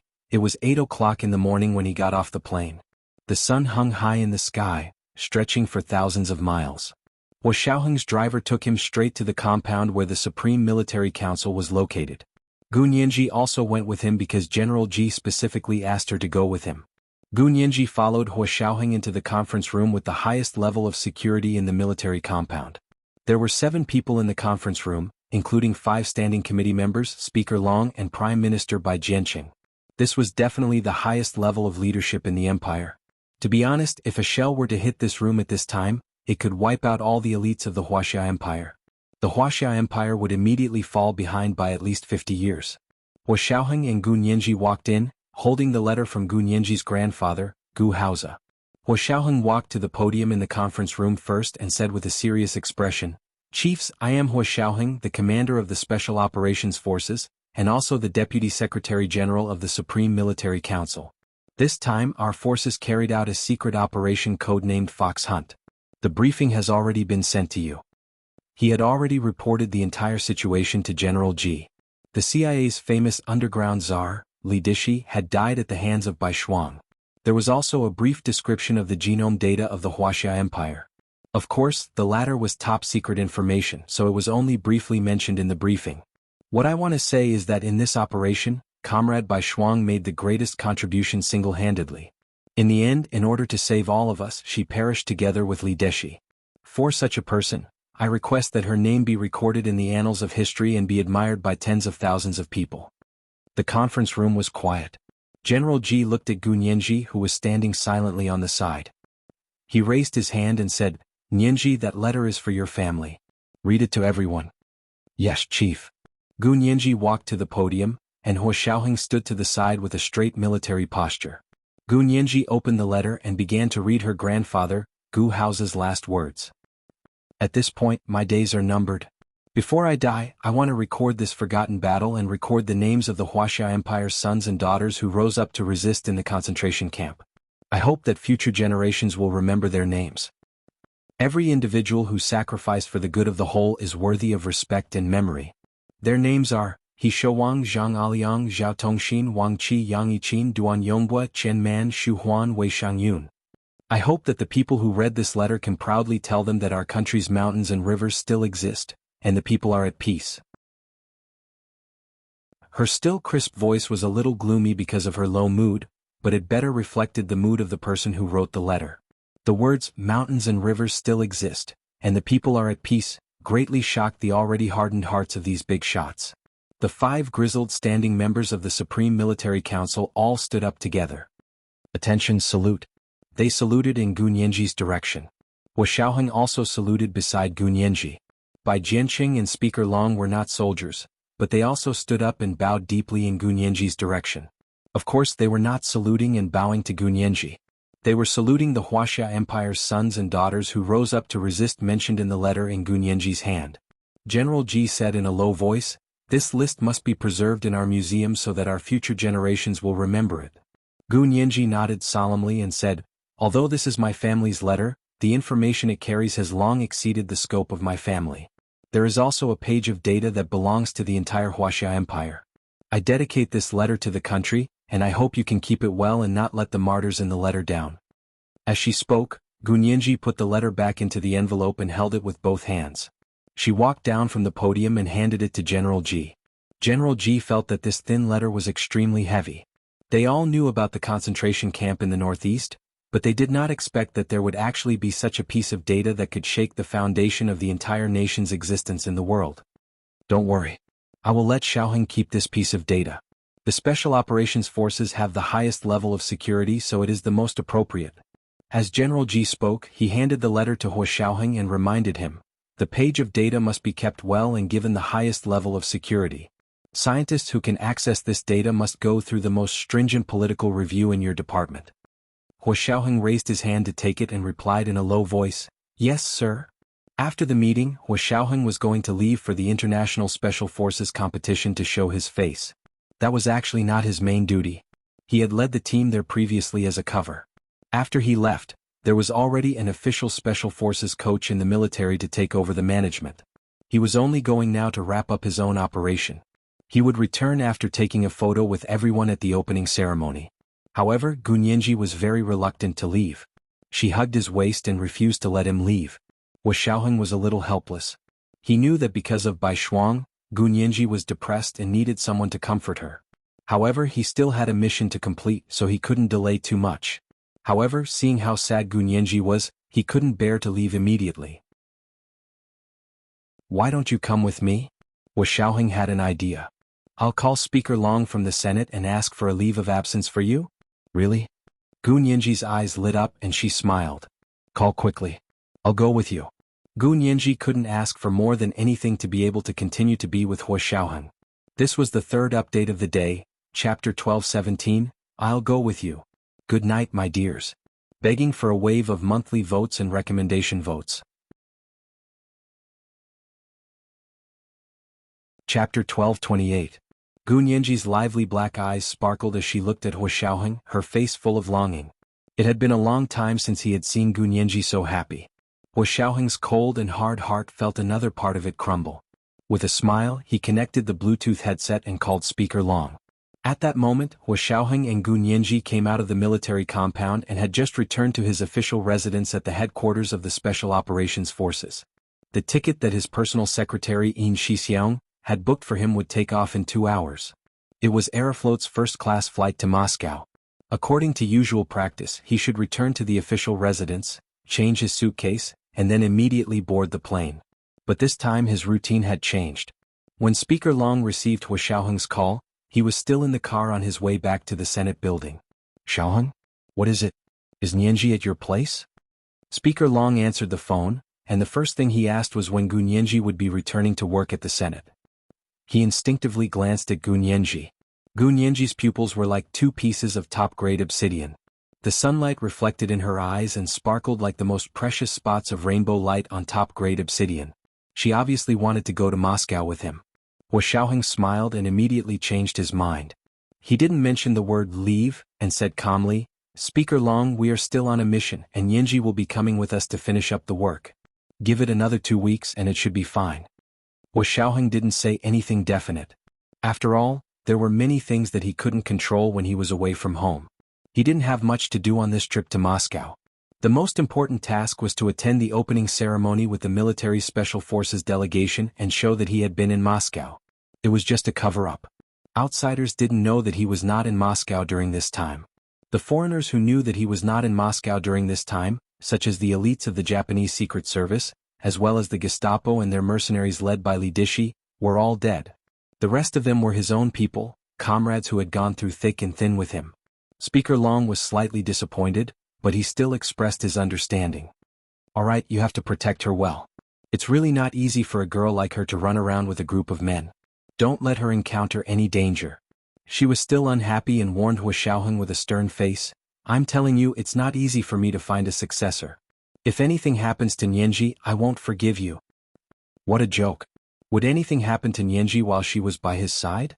Hua Xiaoheng didn't comment. He smiled perfunctorily and said, we're leaving now. Take care, Speaker Long. I'll treat you to a meal later. Okay. Speaker Long agreed and hung up the phone. Gu Nianji listened to the call with a smile and gave Hua Xiaoheng a thumbs up. Hua Xiao, you're amazing. I just realized that you can lie without batting an eyelid.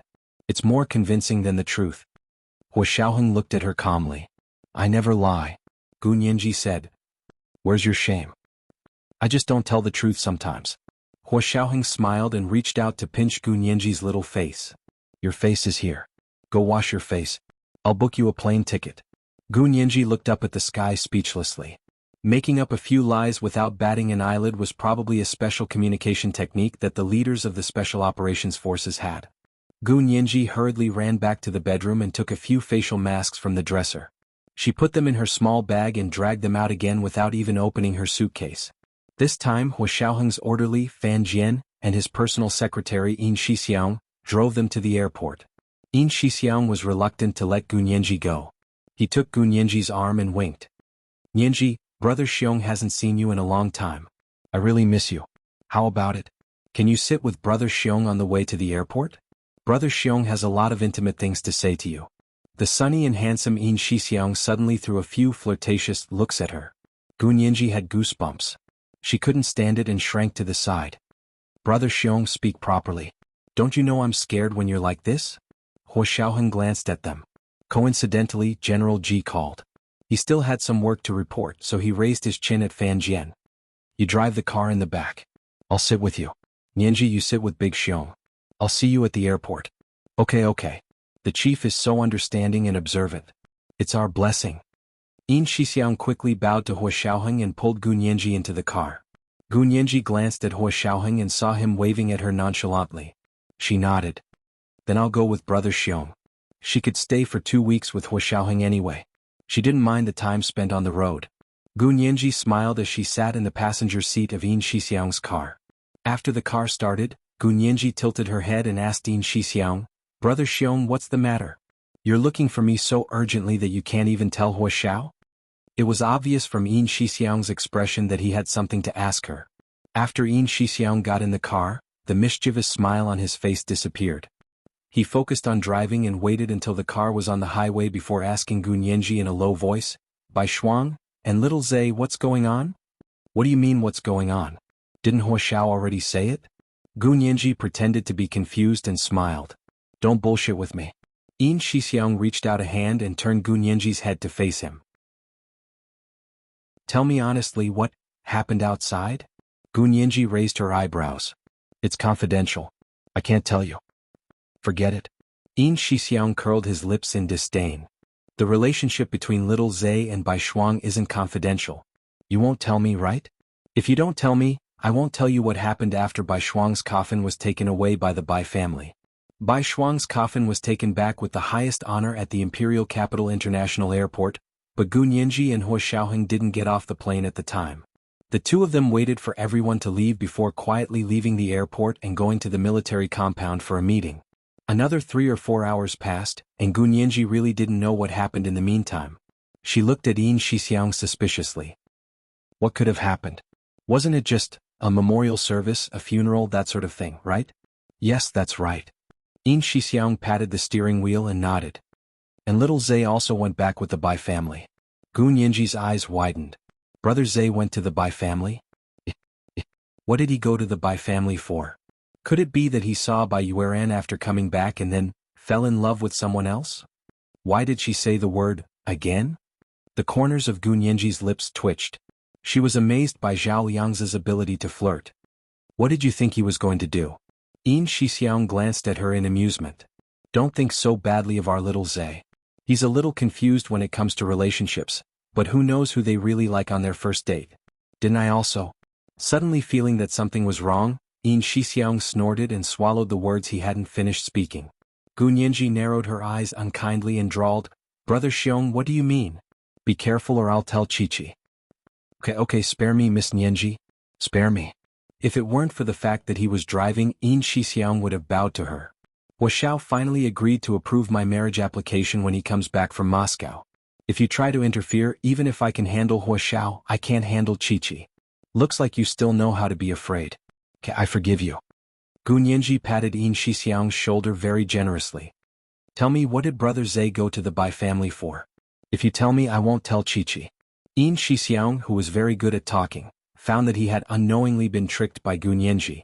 Not only did he not get what he wanted to ask from her, but he also wanted to tell her everything he knew. You win. Yin Shixiang snorted twice and said, Little Zay, he's grown up. The Bai family held a funeral for Bai Shuang. He wore mourning clothes and was a family gift in front of the coffin. Gun Yinji? You mean Brother Zay presided over Bai Shuang's funeral in the name of her family? Gun Yinji was so shocked that her eyes widened to the extreme. What identity did he use? Yin Shixiang glanced at her and wished he could pinch her big eyes a little smaller. He sighed and said, he used the identity of Bai Shuang's fiancée. He told the Bai family that he and Bai Shuang were engaged outside and had planned to come back to submit a marriage report, but before he could return to the country, Bai Shuang was sacrificed. Gun Yinji, you know, before little Zay went on the mission, he had just confirmed his relationship with Bai Yueran. How did he get engaged to Bai Shuang in the blink of an eye? Yin Shixiang kept clicking his tongue. What the hell is he doing? Gun Yinji murmured. Not only did Brother Zay go to the Bai family, but he also thanked the guests in front of Bai Shuang's coffin as her fiancé? This. You have nothing to say, right? Yin Shixiang nodded heavily. He ignored me when I pulled him. Do you know? In the eyes of the people in the imperial capital, this is equivalent to the two of them being husband and wife. Although there was no legally recognized relationship, the de facto husband and wife relationship was set in stone. By doing this, he was completely cutting off any possibility of being with Bai Yueran. Yin Shixiang held his breath and couldn't find a chance to say a word to Zhao Liangzi.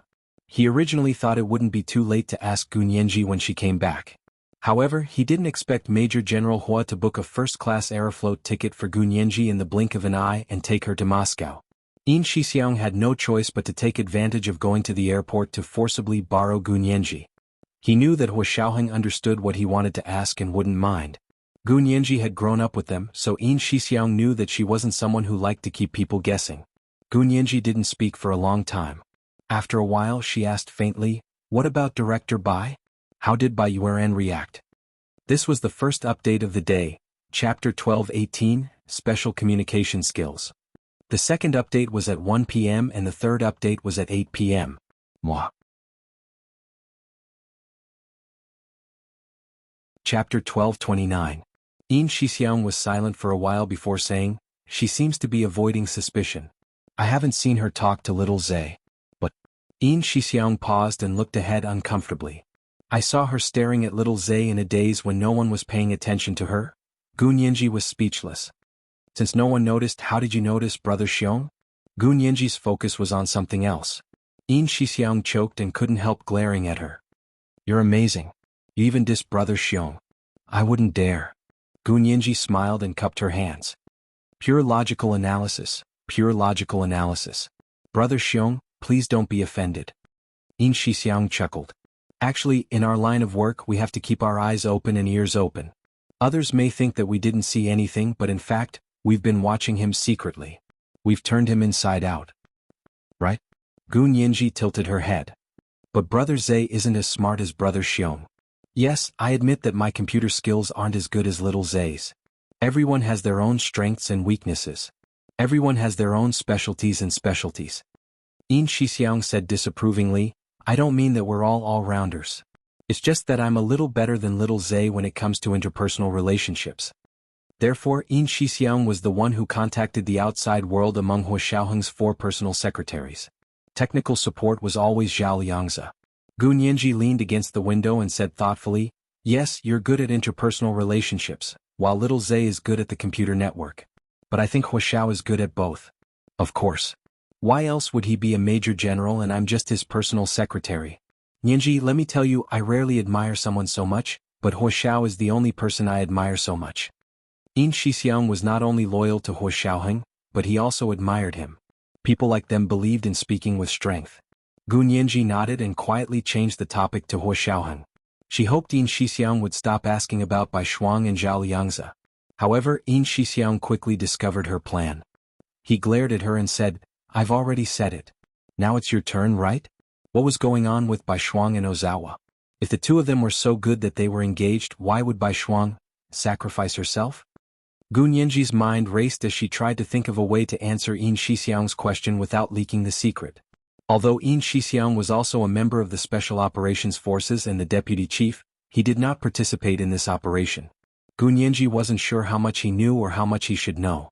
However, as Yin Shixiang had said, she could still talk a little about Bai Shuang and Zhao Liangzi's relationship problems. But this was closely related to their actions. It was rare for Gu Nianji to have a headache thinking about it.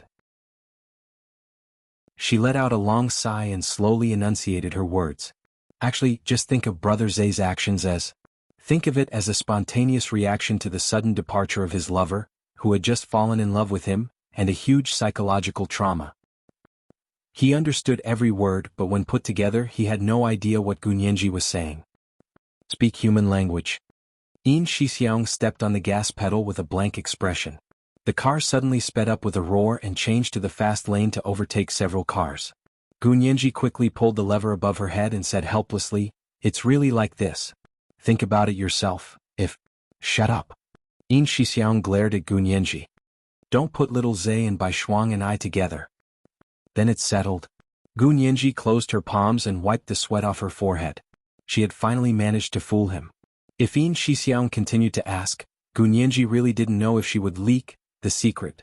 Fortunately, Yin Shixiang really didn't ask any more questions. He actually didn't want to know the details of their operation. He just wanted to know more about Zhao Liangzi's situation so he could help him. The two of them had been colleagues and brothers for so many years, so they were no longer family. They were more like family.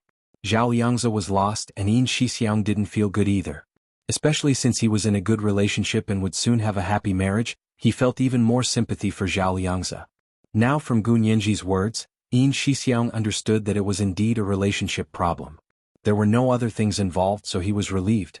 Gu Nianji saw that Yin Shixiang didn't mention Zhao Liangzi and Bai Shuang anymore, so she finally breathed a sigh of relief and changed the topic to Yin Shixiang and Ma Qiqi's marriage.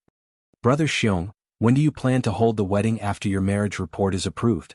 Yin Shixiang turned the steering wheel onto the highway to the airport and said calmly, Actually, I want it to be as soon as possible. But something happened to little Zay, so I can't just be happy. I plan to wait for a year and wait for little Zay and Bai Shuang's matter to fade before discussing marriage. Gu Nianji nodded in agreement. Brother Xiong, I'm relieved to hear that. Anyway, Qiqi is still young, so there's no hurry. She's not in a hurry, but I am. Yin Shixiang glared at her. Who's closer to you? Why do I think you're siding with an outsider? But Qiqi is my good friend. Gu Nianji spread her hands. You're my brother. Friends are like hands and feet and brothers are like clothes. Which one do you think is more important? I don't want to make clothes. Yin Shixiang reached out and ruffled her hair. I'll be your friend, a friend like a brother. Okay. Gu Nianji smiled. Friends are like hands and feet and brothers are like muscles. Is that okay? Nianji, you're getting better and better. Even I can't out-talk you. Yin Shixiang was happy, proud, and a little warm from Gu Nianji's words. You have to know that I'm widely recognized as a smooth talker.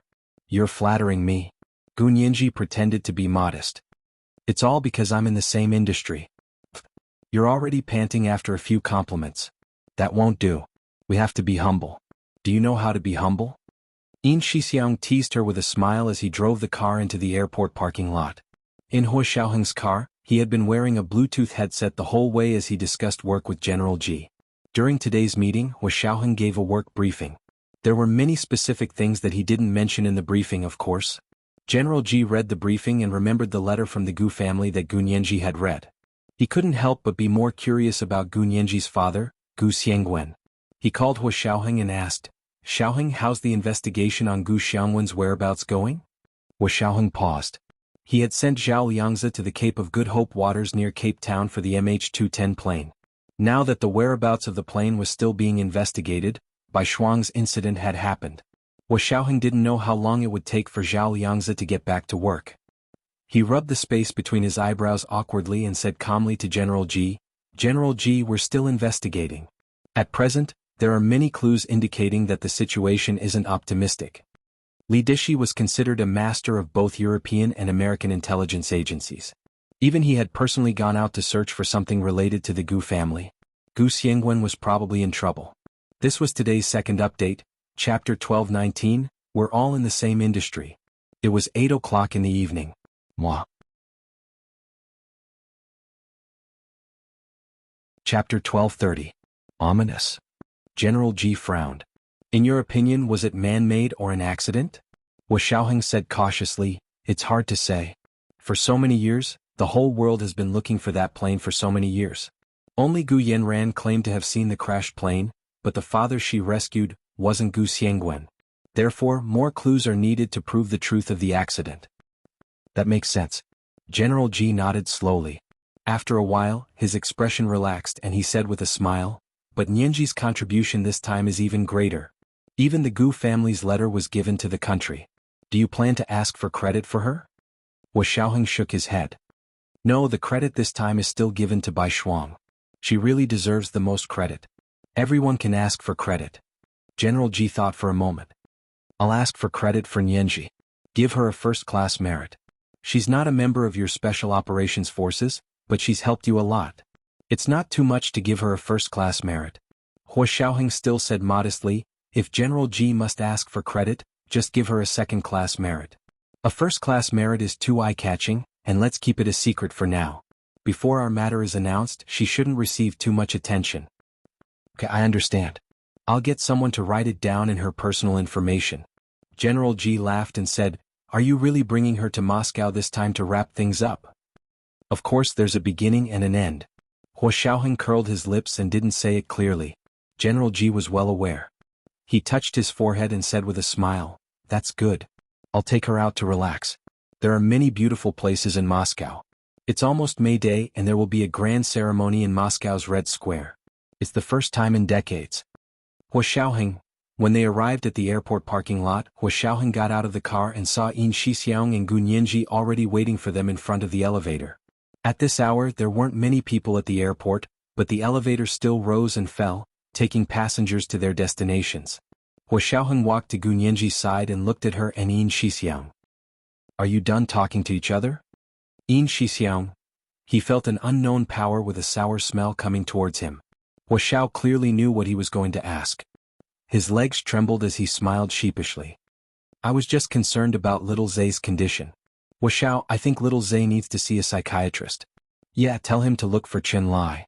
Hua Xiaoheng was expressionless as he walked into the elevator without looking back. "Give him 2 weeks off." "Thank you, Chief." Yin Shixiang happily saluted. Before the elevator doors closed, Hua Xiaoheng said, "I'll give you a mission. When we come back we want to see a little Zay who has recovered." "Damn it. Thank you too soon." Gu Nianji and Hua Xiaoheng boarded the plane early from the VIP lounge. Their tickets were first class, so they enjoyed the best treatment and service. Hua Xiaoheng was using a real fake passport, and the photo on the passport was exactly the same as his current disguise. Gu Nianji used her own passport. The two of them entered the first-class cabin and sat down in their respective seats. Although Hua Xiaoheng had just booked a ticket for Gu Nianji, there were many empty seats in the first-class cabin because it wasn't the peak season, so it was easy for him to pick a seat next to him. Aeroflot's first-class cabin was similar to the first-class cabin of other planes. It was spacious and luxurious, especially for the passengers. It was spacious and comfortable, and the seat could be put down as a single bed on a long-distance flight. Compared with the stiff discomfort of the economy class, where even the legs could only curl up, the first-class cabin was really someone else's plane. However, Gunyenji didn't make a fuss. Although this first-class cabin was good, it was still much worse than Hijichu's private plane. She calmly walked to her seat and waited for the plane to take off. The flight attendants of Aeroflot were older, but there were also 2 or 3 relatively beautiful female flight attendants and handsome male flight attendants. She didn't know if it was because Gunyenji was a young woman, but the one who came to serve her was also a relatively young male flight attendant. "Miss, would you like a drink?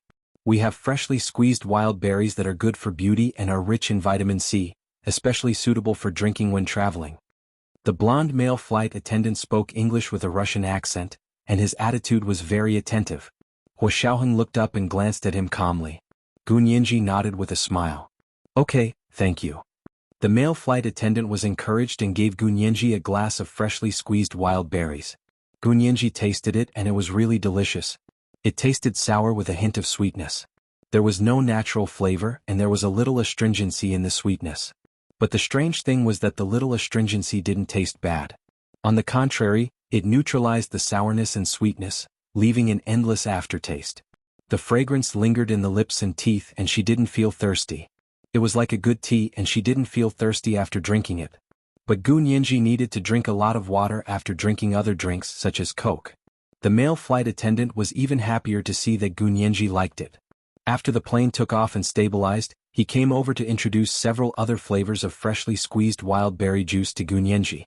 On Hua Xiaoheng's side, a young and beautiful female flight attendant also came over to talk to him from time to time. She asked him what he needed or gave him a glass of beer or an extra blanket. She was very attentive and considerate. Gunyenji saw this and felt a little jealous. She turned her head to look at the scenery outside the plane window. Hua Xiaoheng noticed her little emotion, so he reached out and held her hand. The next time the male flight attendant came over, Hua Xiaoheng said calmly in Russian, "Thank you for taking care of my fiancée."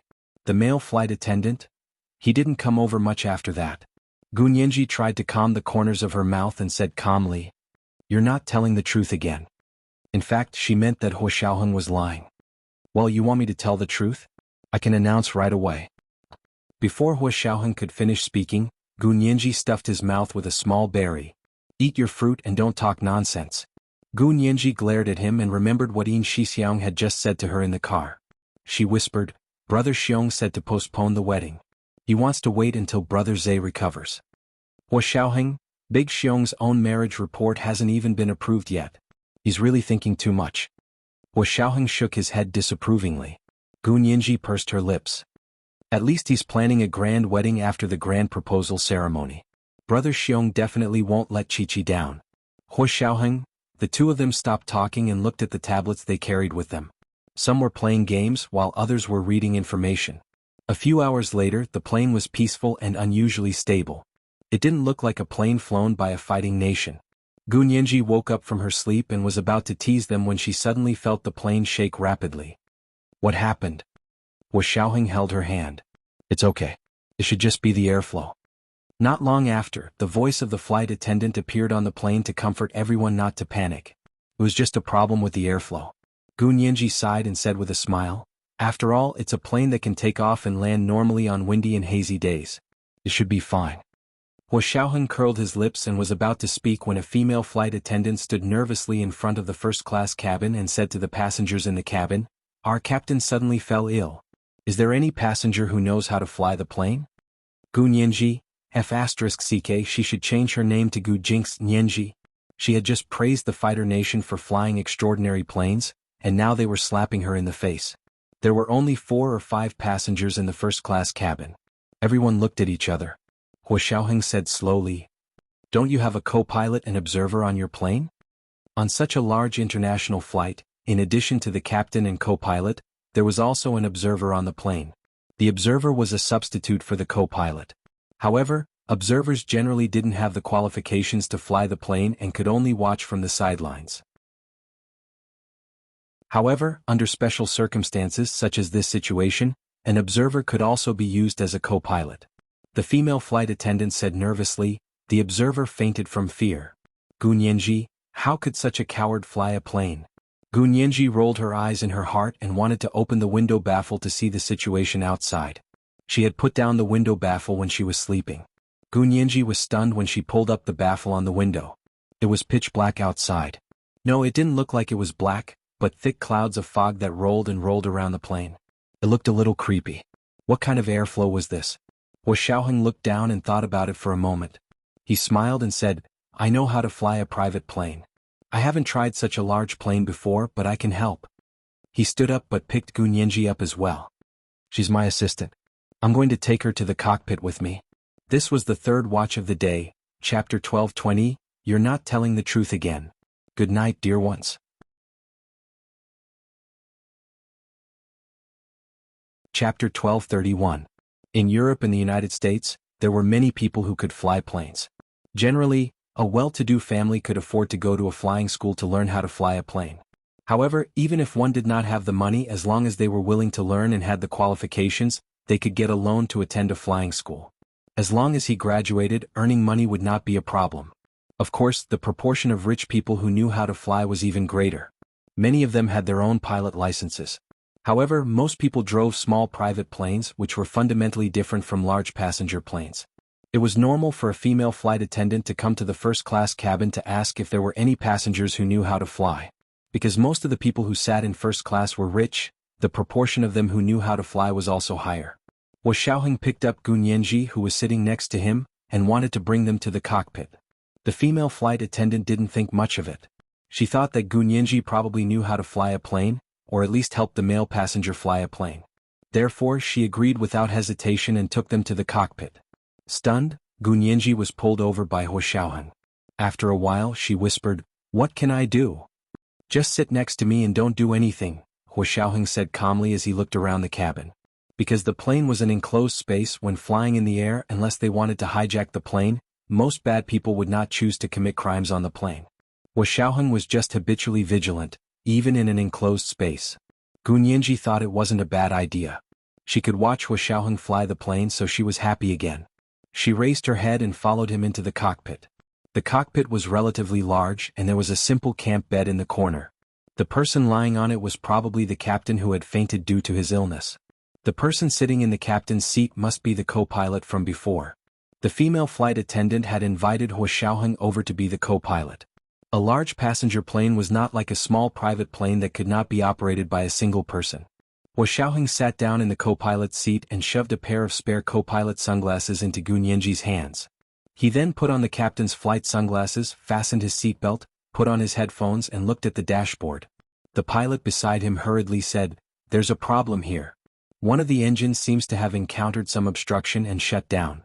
I'm trying to restart it. Xiaoheng pursed his lips and looked at the data on the dashboard.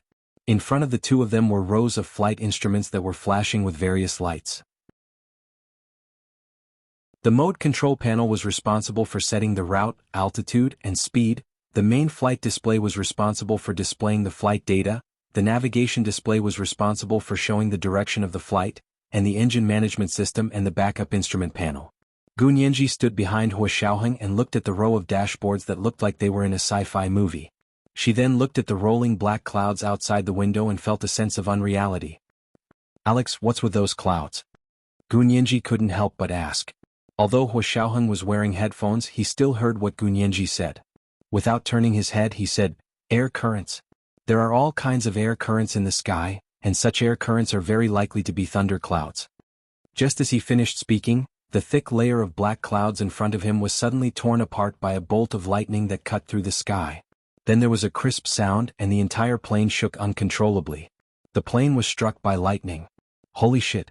The co-pilot sitting in the captain's seat cursed. How dare you heighten? You son of bitch. Ilinek you out and show yo hus the daddy? How dare you hit my plane? You son of a bitch. Let's have a fight. Let's see who's the daddy. Gunyenji, Xiaoheng was not surprised at all. He turned around and quickly said, Sit down quickly and fasten your seat belt. Gunyenji quickly retreated to the two fixed seats in the corner with the female flight attendant and fastened her seat belt with a snap. The co-pilot took a wrench and hit the dashboard desperately, shouting, I'm your daddy. I'm your daddy. I'm your father. I'm your father. Gunyenji was speechless. The corners of her mouth twitched and she turned to look at the female flight attendant. The female flight attendant looked at her with a smile and said, "He's just like that. He's very manly, isn't he?" Gunyanji did not answer. She thought to herself, "Your understanding of manliness is completely different from mine." As soon as Gunyanji withdrew her gaze, she suddenly felt a wave of inertia hit her. The plane suddenly sped up and sped forward with a whoosh. "Ah! I fixed the engine." The pilot almost danced with joy. Gunyanji was even more speechless. She covered her forehead with her hand and began to have a headache. How could there be such a pilot? A pilot who smashed the dashboard with a wrench to restart the engine at the slightest disagreement. Gunyanji felt that she never wanted to take an Aeroflot plane again in her life. "Nyenji, put on your sunglasses." As Hua Xiaoheng spoke, he steered the plane with his left hand. His arm was full of strength and he slowly pulled the plane that weighed hundreds of tons up. 10 meters, 20 meters, 100 meters, 200 meters. When they were pulled up to 500 meters, their eyes lit up. They had finally rushed out of the dark clouds. The sunlight from thousands of miles high in the sky hit them in the face. Fortunately, Hua Xiaoheng reminded Gunyanji to put on sunglasses, so her eyes were not burned by the high-altitude sunlight. The female flight attendant next to her was a step slower. She only had time to close her eyes, but her eyes were instantly stung and tears involuntarily flowed down. Gunyanji quickly took out a pack of tissues and handed it over. The female flight attendant said "thank you," and took the tissue to wipe the tears on her face. The plane emerged from the layer of dark clouds.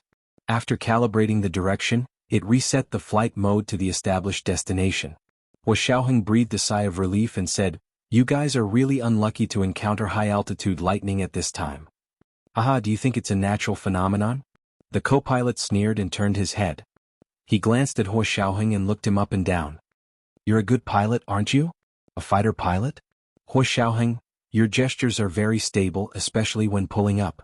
I have never seen civil aviation pilots with such lifting gestures and skills, but fighter pilots often practice this." Hua Xiaoheng still pretended to be dumb. "Really? It was an instinctive reaction at that time. It was a coincidence. You still don't admit it?" The man raised his eyebrows.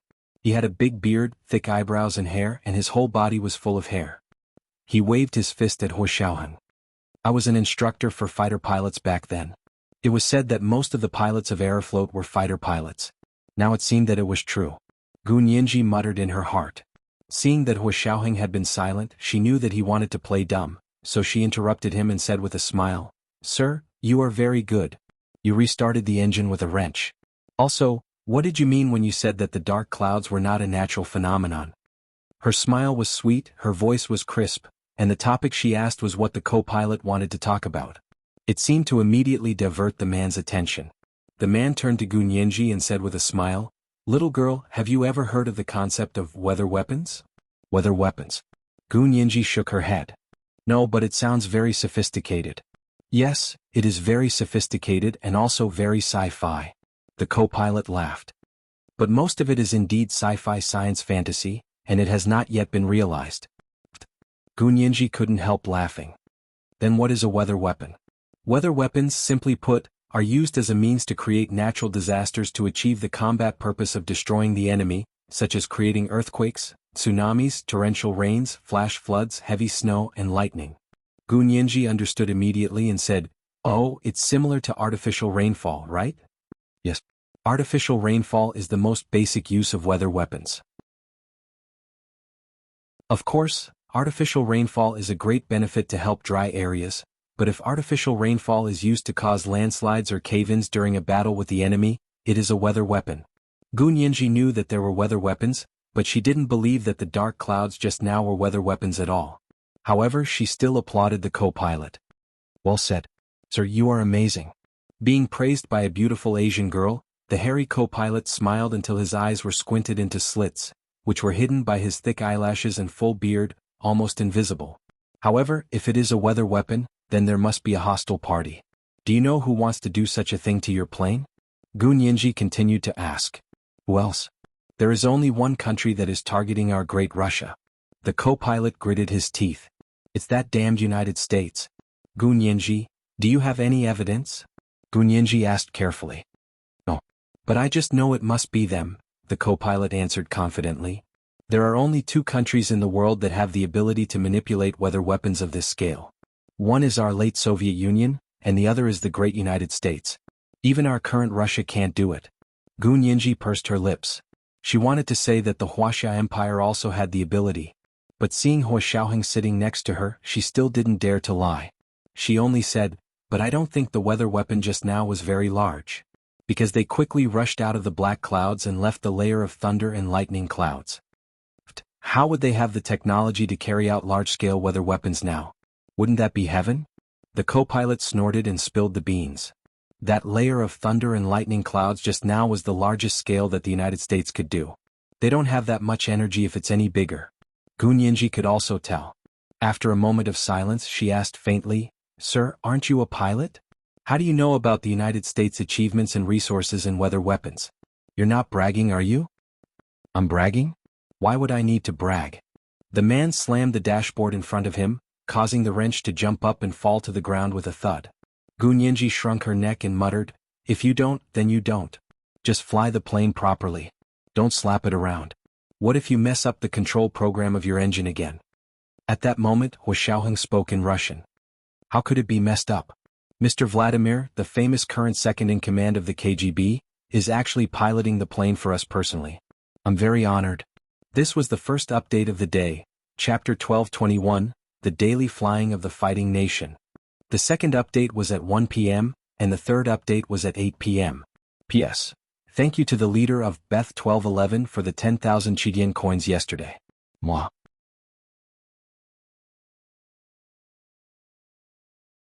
Chapter 1232. In the blink of an eye, the captain, who had been acting up on the single bed in the corner of the cockpit, also woke up and sat up with a smile. Gu Nianji, she didn't bring the real-time translation software with her, so she didn't know what Hua Xiaoheng was talking about. However, looking at the situation in the cockpit, she roughly understood that they had been tricked into the cockpit. Gu Nianji was a little nervous. Hua Xiaoheng unbuckled his seat belt and stood up calmly from the co-pilot's seat. He said calmly, "Mr. Vladimir, if you want to talk to me, you can say no at any time. Why are you risking the lives of hundreds of people on the plane?" "That's where you're wrong." The co-pilot named Vladimir, who was also the current second-in-command of the KGB, also stood up from the captain's seat. He said very seriously, "I never joke about the lives of innocent people." "Hua Xiaoheng, you don't believe me?" Vladimir walked up to him, and the captain, who had just woken up, returned to his seat. "I did follow you onto the plane, but just now we did encounter the American weather weapon. They're coming for you. If it weren't for me, we would have died on this plane today." Vladimir stood in front of Hua Xiaoheng with his head held high, but he was still a head shorter than him. Although he wasn't tall, his aura was 1.8 meters. Hua Xiaoheng put his hands behind his back and said calmly, "Really? Do you think I'll believe you? Who didn't know how to brag? Believe it or not, it's up to you. But the CIA already knows that Li Dishi was killed by you, and this is their revenge. Unfortunately, their people in Wuxia Empire were killed a while ago. Otherwise, they would have killed you in your capital before you even got on the plane." Vladimir made a throat-cutting gesture with his hand. Hua Xiaoheng was finally moved. This person was indeed the second-in-command of the KGB. He even knew about Li Dishi. Hua Xiaoheng wasn't curious about how he knew. After all, the other party wouldn't tell the truth even if he asked. But he knew very well that this information was definitely not leaked by his people. The only possible reason was that Li Dishi had a backup plan in Cape Town, and that person knew that Li Dishi had set up a trap for Hua Xiaoheng. In the end, they received news of Li Dishi's death, so the person speculated that Li Dishi might have been killed instead of trying to harm them. Of course, Li Dishi's colleagues and friends wouldn't think that Li Dishi had brought this upon himself. Instead, they would blame it all on Hua Xiaoheng. In any case, they were enemies, so hating him was not wrong. Hua Xiaoheng raised his eyebrows. "Then they're pretty fast. They know that we're on a plane and can even launch a weather weapon on the flight line. They plan to kill us without us knowing." As soon as he said that, Hua Xiaoheng felt that something was off. If he was alone, it wouldn't be a problem for him to do so. But most importantly, Hua Xiaoheng had Gu Nianji with him. Li Dishi and his group were obviously determined to get their hands on Gu Nianji. Even at such a dangerous and urgent moment in the basement of the bank in Cape Town, Li Dishi didn't allow his men to hurt Gu Nianji. What reason did they have to kill Gu Nianji now? Did they not know that Gu Nianji boarded the plane with Hua Xiaoheng? That was even more impossible. Hua Xiaoheng's face had been modified when he boarded the plane, but Gu Nianji hadn't changed anything. It was her original appearance. So the CIA knew that Hua Xiaoheng and Gu Nianji had boarded the plane, and they still tried to use the weather weapon to kill all of them? It didn't make sense at all. If that was the case, then Li Dishi had died too unjustly. In just a flash, Hua Xiaoheng had already figured out the whole thing and even noted down some of the contradictions. Vladimir nodded with a smile. Of course. Li Dishi is the CIA's most powerful spy in Europe. He is known as Europe's underground czar, and is a mortal enemy of our KGB. I hate that weird old man Li Dishi. I've been pranking him for a long time, and I can't wait for him to meet God sooner. As he spoke, he patted Hua Xiaoheng's shoulder vigorously. Thank you for helping us get rid of him. Hua Xiaoheng, Gu Nianji blinked and was a little confused by this turn of events. But she was finally relieved. It seemed that these people weren't hostile to them. What happened today was a coincidence. She sighed softly, tugged at Hua Xiaoheng's lapel and whispered, I'm hungry and sleepy. Hua Xiaoheng shook her hand and smiled at Vladimir. Well, since you want to thank me, you won't just express it verbally, right? Are you asking for a bribe? Vladimir deliberately picked his ears to show that he hadn't heard clearly. Say that again? What do you want? I want. Hua Xiaoheng took Gu Nianji's hand and smiled. Now hurry up and serve us dinner. My companion is about to faint from hunger. There are other benefits. We'll talk about them when we get to Moscow. Ha ha ha. Vladimir put his hands on his hips and laughed. Don't even think about it. However, you'll get your share of the food. He waved his hand and called for the female flight attendant. He said very kindly, you can serve them dinner now. Let's call it a day. Tell the passengers not to be afraid. Okay, Mr. Vladimir, the female flight attendant said very sweetly. She turned around and left the cockpit with Gu Nianji and the others. When she returned to her seat in first class, Gu Nianji felt like she had been in a dream. She looked at Hua Xiaoheng. Hua Xiaoheng leaned over and whispered in her ear. Forget everything that happened just now. Gu Nianji nodded with some difficulty. She was a top student with a photographic memory. It wasn't difficult for her to remember something, but it was too difficult to forget something. She said carefully, I'll try my best. Hua Xiaoheng rubbed her hair and curled his lips. I'm just teasing you. Don't be too nervous. It'll be fine. Gu Nianji, Hua Xiaoheng leaned over and hugged her. Well then sleep. We'll arrive tomorrow. Gu Nianji's attention was immediately attracted by the food on Aeroflot. What delicious food do they have? You'll know in a moment. Soon, the female flight attendant pushed a dining cart over for the two of them and placed the exquisite food on the small table in front of them. First, there was a small plate of appetizers. There was an exquisite steamed shrimp dumpling and a small chicken wonton wrapped in egg powder. Gu Nianji was hungry, so she ate the two small and exquisite snacks in 2 bites. Then she watched the female flight attendant continue to serve her food. Then came the cold dishes. There was pink smoked salmon, 2 boiled shrimp dipped in caviar, 2 pieces of pickled duck breast, a piece of osmanthus glutinous rice lotus root, and a small bowl of vermicelli, lettuce and sweet pepper. Gu Nianji laughed. She thought the fighting people had changed, but it turned out they were still so practical. She picked up the knife and fork and began to enjoy the delicious boiled shrimp dipped in caviar and eaten with the pickled duck breast. It was a unique flavor. The osmanthus glutinous rice lotus root didn't taste as good as the ones in restaurants, probably because it was an airplane meal. But it was still good and edible. Gu Nianji didn't like salmon, so she picked it directly to Hua Xiaoheng's plate. Hua Xiaoheng didn't care and accepted it all.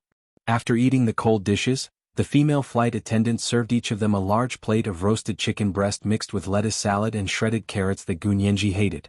She subconsciously wanted to pick out the shredded carrots for Hua Xiaoheng, but when Hua Xiaoheng glanced at her, she silently swallowed the shredded carrots with tears. After eating the large plate of roasted chicken breast mixed with lettuce and shredded carrot salad, Gu Nianji was already very full. However, the female flight attendant served her another bowl of corn seafood soup. Gu Nianji, she gently sniffed and was deeply attracted by the corn soup with the sweet smell of a natural milkshake. Gu Nianji couldn't help but drink another half bowl. Hua Xiaoheng silently poured the remaining half bowl of corn seafood soup into his own bowl. This food was not even enough for him. Gu Nianji collapsed in her seat and was about to say that she was going to sleep. The female flight attendant, like magic, put another plate in front of her and said with a smile, "This is the main course. Please enjoy it slowly. After the main course I will serve you dessert." Gu Nianji, damn it. She had eaten so much before. Were they all snacks? She looked down at the so-called main course. It didn't look like much, but there were a lot of different dishes. There was a small bowl of egg-fried rice with barbecued swordfish fillets. The vegetable was 5-colored pepper-fried eggplant with a slightly sweet and sour sauce. It tasted a little like eggplant with garlic sauce. Gunyanji really liked the Russian version of eggplant with garlic sauce. She couldn't help but eat all the eggplant and push the rest to Hua Xiaoheng. Hua Xiaoheng frowned. "You didn't eat." She only knew how to eat those messy things. "I saved my stomach for dessert." Gunyanji took a sip of juice and waved to the female flight attendant for dessert. The female flight attendant smiled and put a cup of mango vanilla raisin ice cream in front of her. Then she carefully poured wild jam on it. "Today's dinner is all here. Please enjoy." Gunyanji didn't finish the rich ice cream in the end. She was so sleepy in the middle of eating that she almost fell asleep on the dining table. Hua Xiaoheng put away her dining table, put down her seat, and let her lie down to sleep. He turned on his computer and began to organize today's situation. He worked all night and only took a nap when he was near the city of Moscow. Gunyanji slept all the way and woke up when they were about to reach Moscow. She was in great spirits. "Alex, wake up, wake up. The plane is almost here." Gunyanji pushed Hua Xiaoheng. "You have to get up and put on your seatbelt. When the plane takes off and lands, passengers must fasten their seatbelts." Hua Xiaoheng closed his eyes and sat up. He had just buckled his seatbelt when he felt the plane suddenly descend rapidly. The speed of their descent was so fast that they felt weightless. Gunyanji's ears were ringing and she was in so much pain she couldn't speak. Hua Xiaoheng sensed her discomfort and carried her over. He reached out to pinch her chin and coaxed her in a low voice. "Be good. Open your mouth. Yes, open your mouth and breathe. This way the air pressure inside and outside the ear would be balanced, and the ear would not hurt so much." This was today's second chapter. Chapter 12:22, Be Good, Open Your Mouth. 8 o'clock in the evening. Moi.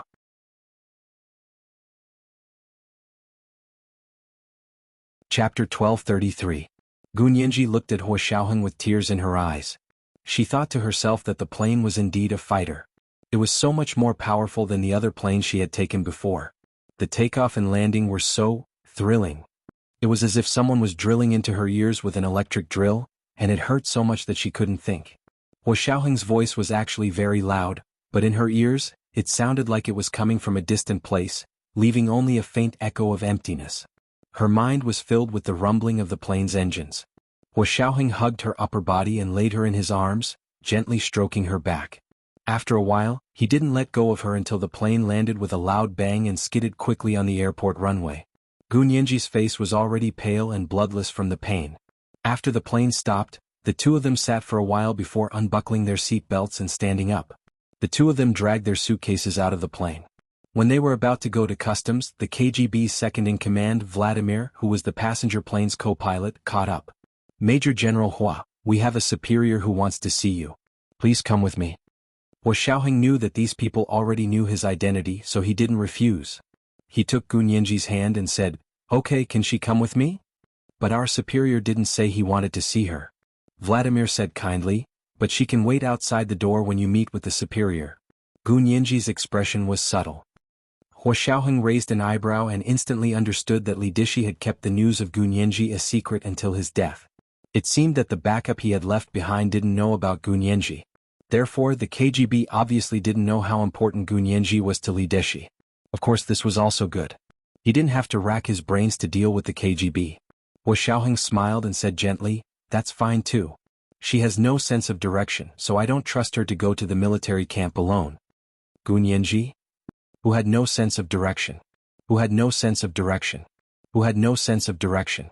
Should they go out and have a competition? But at this time, she also knew that she had to cooperate with Hua Xiaoheng, so her face appropriately displayed the blank and confused expression of someone with no sense of direction. Vladimir, this little girl had a shrewd look on her face just now, so why did she suddenly reveal an idiotic smile? He didn't understand these Chinese people either. Vladimir smiled from ear to ear. "Then please." Hua Xiaoheng and Gunyanji got into an inconspicuous car sent by the KGB and drove to the city. It was Gunyanji's first time in Moscow. Along the way, she kept tilting her head to look at the scenery outside the car. Moscow had been the capital of Russia since the Tsarist Russian era. It had a history of more than 800 years and was a famous historical city on the Blue Planet. Along the way from the airport, there were large patches of birch forest. The sky was high and white clouds were floating. The forest in the distance was dyed, and the colors overlapped from far to near. It looked like an oil painting. The quiet Moss River ran through the entire city and followed them all the way.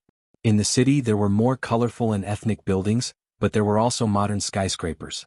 The entire city of Moscow seemed to be torn in half. One half was still immersed in the glory of the past and could not extricate itself, while the other half wanted to leave the past behind and work hard to move forward. However, there was always a reluctance in its heart, and it kept looking back at the glory of the past. Gunyenji sighed more and more.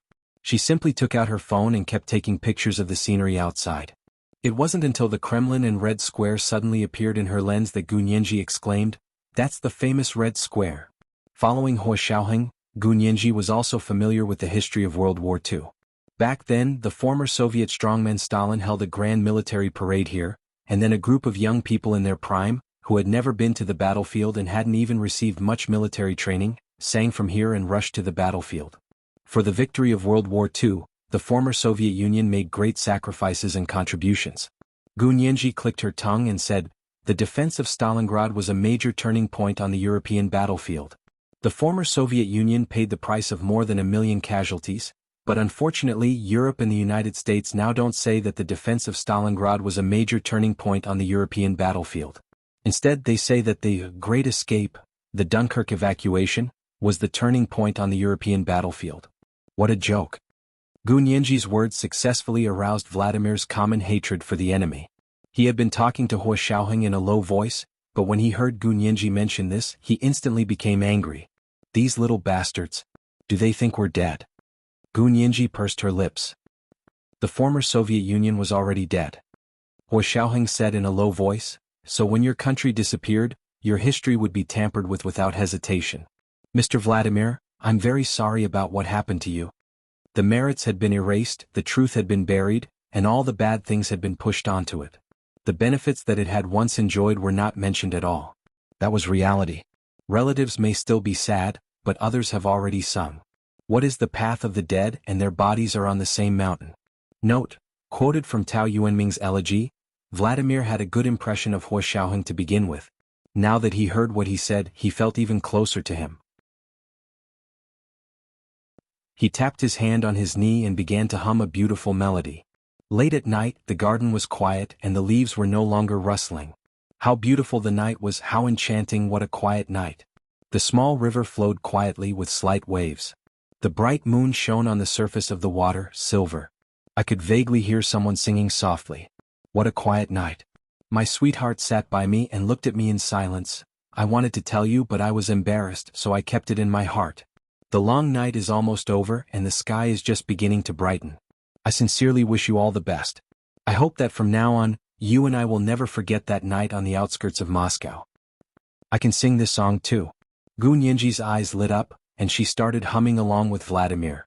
Their voices matched perfectly, and even the driver in the front couldn't help but join in the chorus.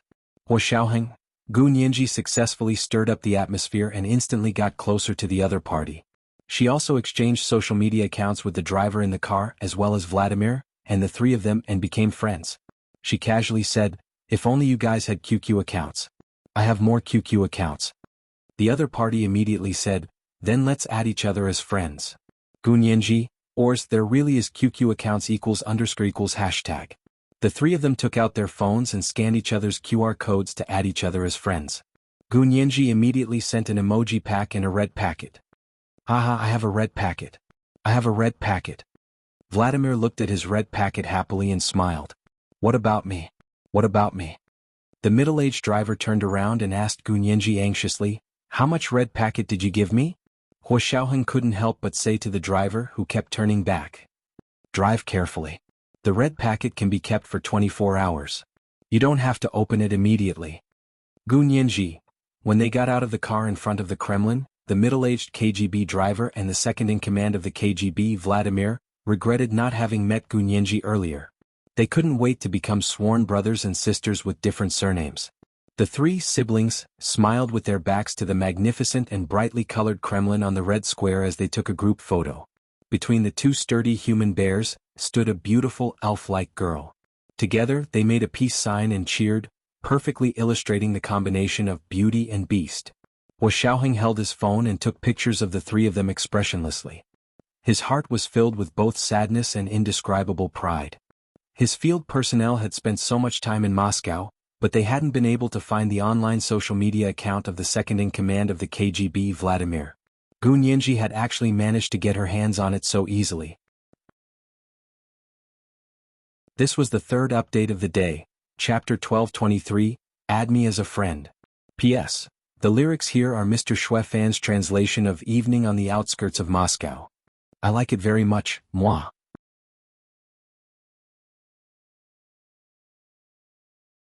Chapter 1234.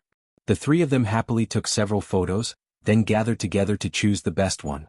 They asked Hua Xiaoheng to send it to their phones with Gu Nianji's phone. Serious, nice to meet you. How many days are you going to stay in Moscow? I can take you out to play when I'm free. The middle-aged driver suggested enthusiastically. He opened his red packet and found that it was more than 2 yuan more than Vladimir's. He was in a great mood. Gu Nianji looked at Hua Xiaoheng and said with a smile, I still have something to do. I have to accompany the leader. She winked at Hua Xiaoheng. Hua Xiaoheng, oh, understood. Understood. The middle-aged driver nodded repeatedly. Then I won't keep you guys any longer. Anyway, you have my phone number, my QQ account, and my social media account.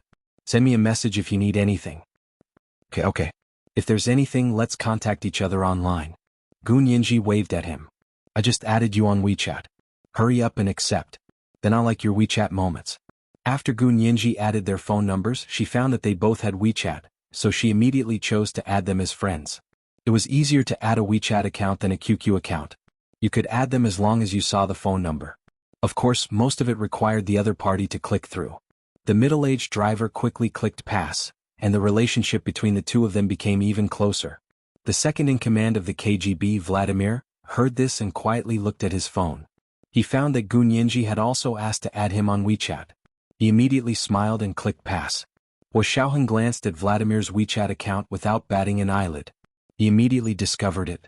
He flipped his phone and put it back into his pocket. He smiled and said, I can add Sirius as friends, but I can't add you. Hua Xiaoheng. After taking the photo and liking it, the middle-aged driver asked them to get in the car and continue driving forward. The car drove in between the strict red walls and pointed towers, and stopped directly in front of an inconspicuous small door next to the main entrance of the Kremlin. Vladimir got out of the car first. He opened the door for Hua Xiaoheng and Gu Nianji, stopped smiling and said seriously, the president is waiting for you. Hua Xiaoheng was already mentally prepared when the car drove in the direction of the Kremlin. The Kremlin is the office building of the Russian president. If someone wanted to see him, and it was the big shot, that Vladimir, the second-in-command of the KGB, Hua Xiaoheng couldn't think of anyone else other than the president. However, now that his guess had been confirmed by Vladimir, he was still slightly moved. Of course, he still looked calm and composed on the surface. Even his eyes were perfectly controlled, and it was impossible to see any fluctuations in his emotions. Although Vladimir looked careless, he was actually very meticulous, and he was used to using this look to confuse others and make them let down their guard. After all, he was the second-in-command of the KGB. If he really wasn't smart, he wouldn't have climbed to this position. Seeing that Hua Xiaoheng was so calm despite his young age, she admired him even more. She waved her hand forward and said, Please? Hua Xiaoheng nodded and followed him through the small door. Gu Nianji followed closely behind Hua Xiaoheng. Through the small door, there was a winding path paved with multicolored stones. On both sides of the path were beautiful flower beds with bright colors. It was the most beautiful season of the year in Moscow. The flowers were in full bloom and butterflies surrounded them. Gu Nianji kept her head down, and her eyes couldn't help but be attracted by the multicolored stone patterns on the winding path. However, she only looked at the patterns for a while before she felt dizzy and quickly looked away. Hua Xiaoheng didn't even look sideways as he followed Vladimir all the way into the presidential office building. There were armed guards waiting in front of the door. As soon as Vladimir walked over, the guards immediately stood together and raised their right arms to salute him. They said loudly, Similina. Then Kara is here. Attention. Salute. Vladimir nodded and led Hua Xiaoheng and Gu Nianji through the door of the office building. The security inside the presidential office building was even tighter. After Gu Nianji entered, she was led to a sofa in the reception area by a female Russian soldier. Vladimir was on the phone with the president's secretary to arrange for Hua Xiaoheng to go in and see the president. The hall was quiet. Even Vladimir went to a small room on the side of the hall to close the door before making the call. Gun Yanji didn't dare look around. Just as she was wondering if she should take out her phone to play with it for a while, she heard a clear and loud woman's laughter coming down the stairs from the second floor. There was also a round of rapid Russian words that rolled out like beans being fried. Gun Yanji didn't understand Russian, but the woman's voice made her heart itch. Seeing that the voice was getting closer and closer, and that it seemed to be coming down from upstairs, Gun Yanji saw that the Russian female soldier who had brought her here was looking at the stairs. She quickly turned her head to look. She just happened to see a plump, short young Russian woman coming down from the second floor. She walked with great charm, and it was obvious that she had a very good foundation in dancing. Her neck was raised 45 degrees, and it seemed that she didn't forget to pose when she went downstairs. She turned a corner and stopped to say something to the people upstairs. Then a man upstairs also said something. The woman immediately waved her hand and let out another string of bell-like laughter before turning around. Gun Yanji saw her face. It was indeed very beautiful. It was a very flamboyant face, a typical Slavic beauty. Her large eyes were sunken inwards, her nose was high, and her mouth was a little big, but her lips were very full. She wore orange-red lipstick, and it matched her leopard print tights perfectly. She was like a seductive leopard girl. Although she wasn't tall, her figure was very well proportioned. Her legs were relatively long, but they were a little thick. It was obvious that she had been trained. The woman walked out of the presidential office building like a gust of wind.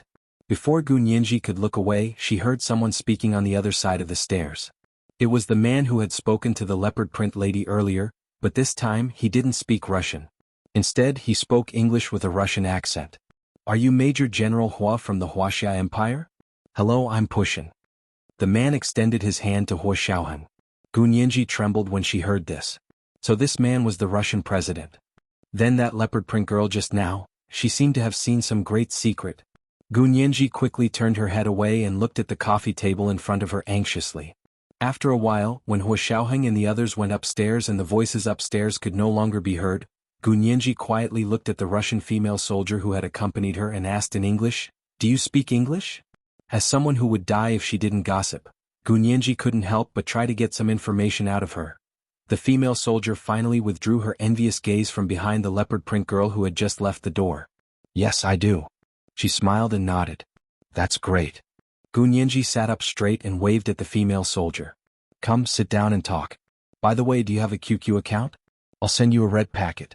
Thank you for your hard work today." Red packet. The female soldier's eyes lit up and she quickly took out her phone. "I have a QQ account.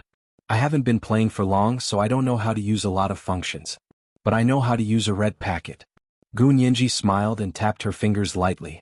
Soon, she and the female soldier scanned each other's QR codes to add each other as friends. Then she took out a red packet and sent a red packet.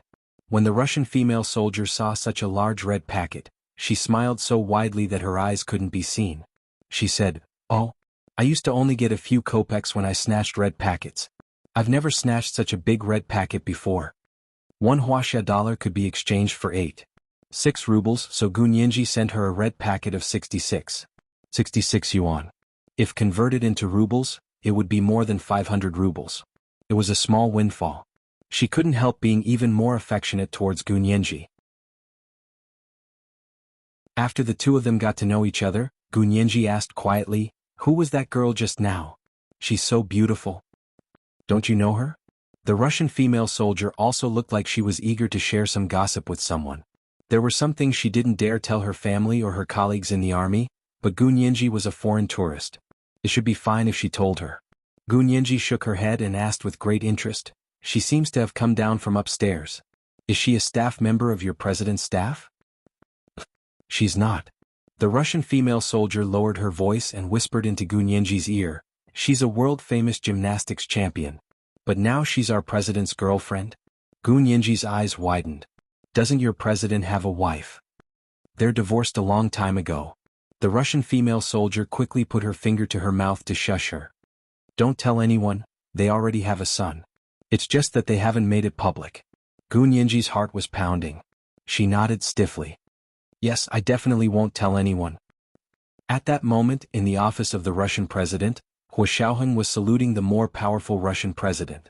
The Russian president, Pushin, was only 1.7 meters tall, but he looked like he was 2.8 meters tall. He was 1 meter taller than the second in command of the KGB, Vladimir.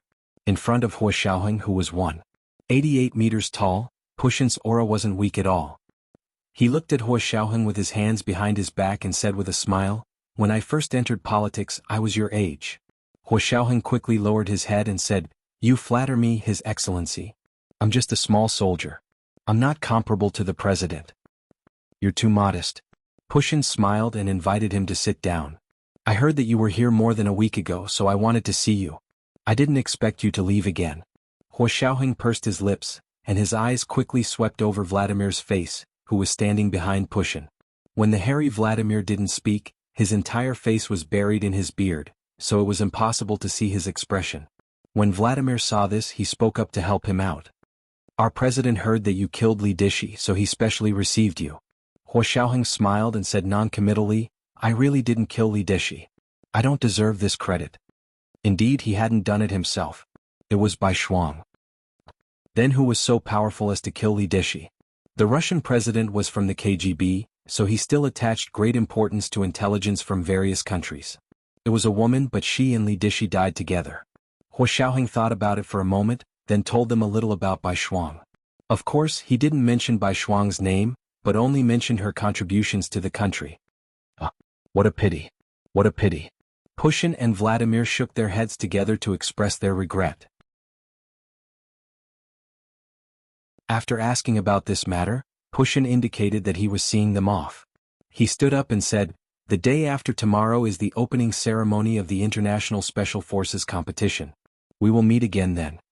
Hua Xiaoheng nodded and said with a smile, "I'm here for the opening ceremony." After meeting the Russian president, Hua Xiaoheng and Gu Nianji were sent directly by Vladimir to a 4-star hotel next to the military camp where their delegation was staying.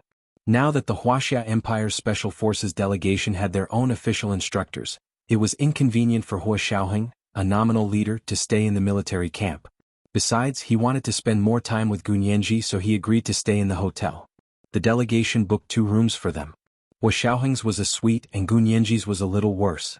She had nothing to do with Hua Xiaoheng now, so it was impossible for her to stay in the same room publicly. Gu Nianji didn't care. She happily put down her luggage, sent Vladimir away and came to talk to Hua Xiaoheng. Hua Xiaoheng was checking the suite to see if there were any pinhole cameras or recording equipment. Gu Nianji took her phone and sat on the sofa. She smiled and said, "Hua Xiao, come and look at my WeChat moments. It's really high-end." The Special Operations Forces, the KGB, and the Gestapo were all caught in one fell swoop. This was the first update of the day, Chapter 1224, High-End WeChat Moments. The second update was at 1 p.m., and the third update was at 8 p.m. Mwah.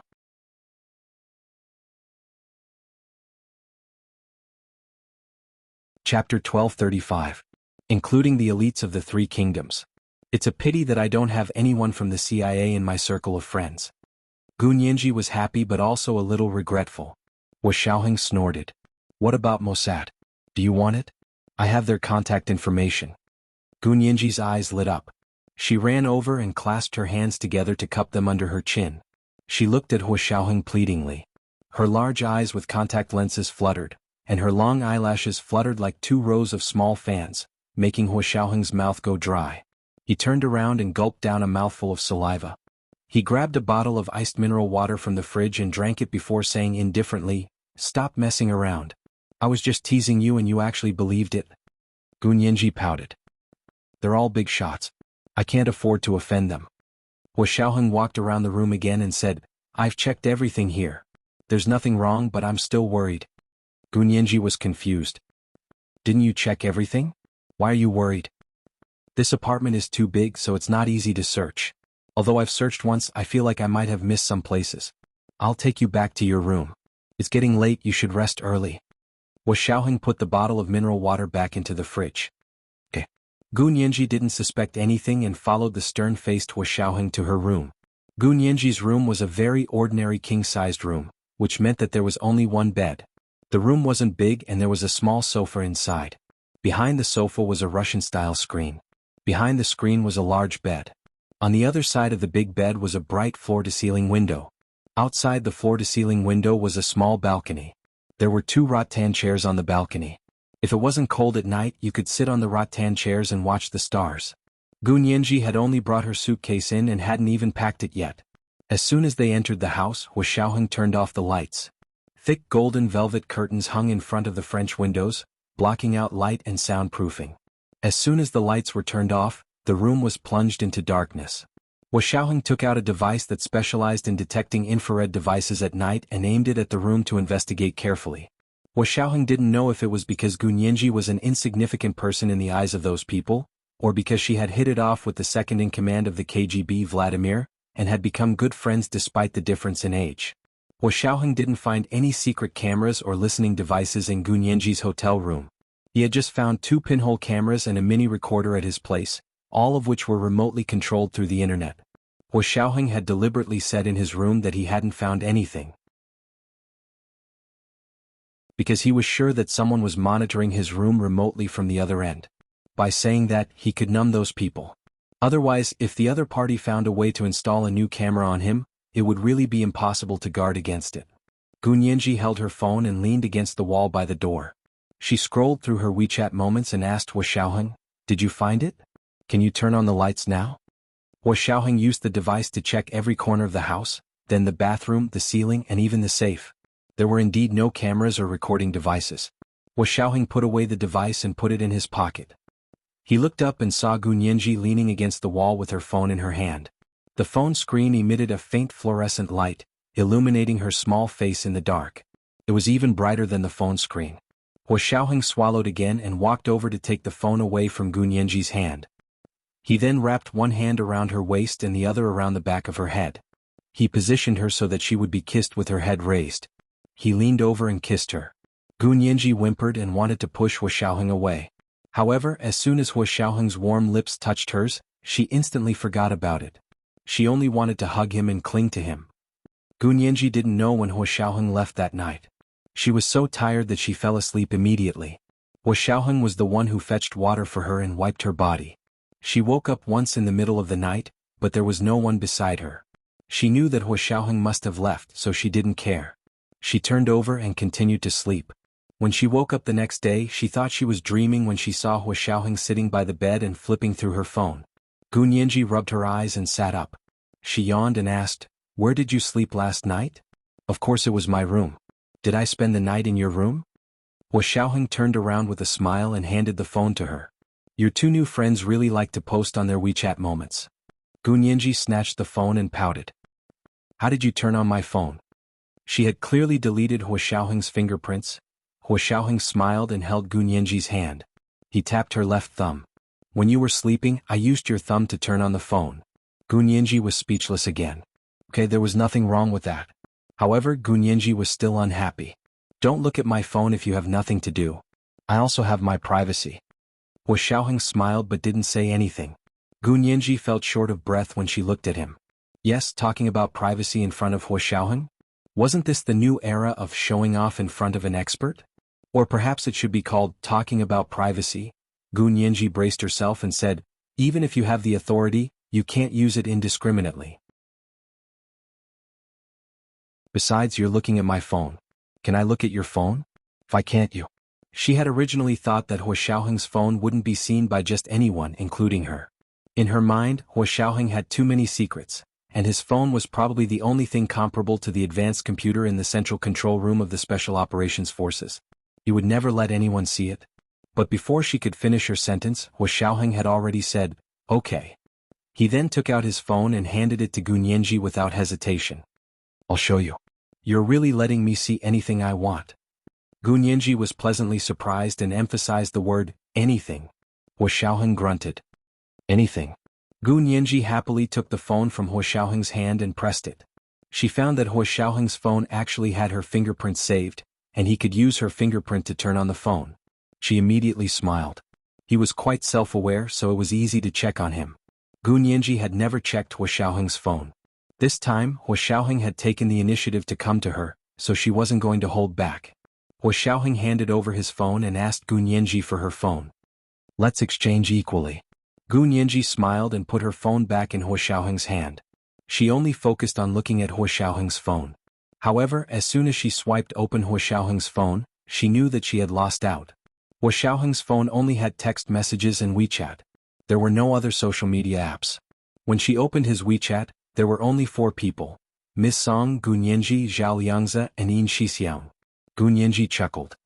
Hua Xiao, don't you have a conscience for fooling me with such an empty phone? Gu Nianji poked Hua Xiaoheng's shoulder with her finger. Hua Xiaoheng didn't turn around. He grabbed her finger and pressed on her phone again. What are you doing? Gu Nianji was curious. She had clearly turned on the phone. Deduct payment. I've recharged your wallet again. If you send more red packets, I can reimburse you for the event expenses. Hua Xiaoheng turned around to look at her. Gu Nianji had just woken up, but she didn't seem to have slept well. There was a faint gray under her eyes, but her skin was as moist as freshly peeled lychee meat. With a gentle poke, it felt like juice would flow out. Hua Xiaoheng recalled last night, and his Adam's apple bobbed up and down.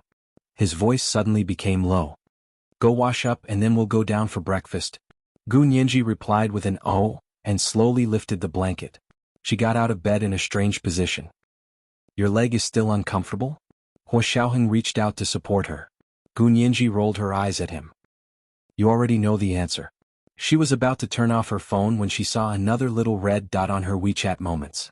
Did someone just post it on WeChat Moments? Gu Nianji quickly clicked on it. It was actually Reinitz, who had never posted on WeChat Moments before.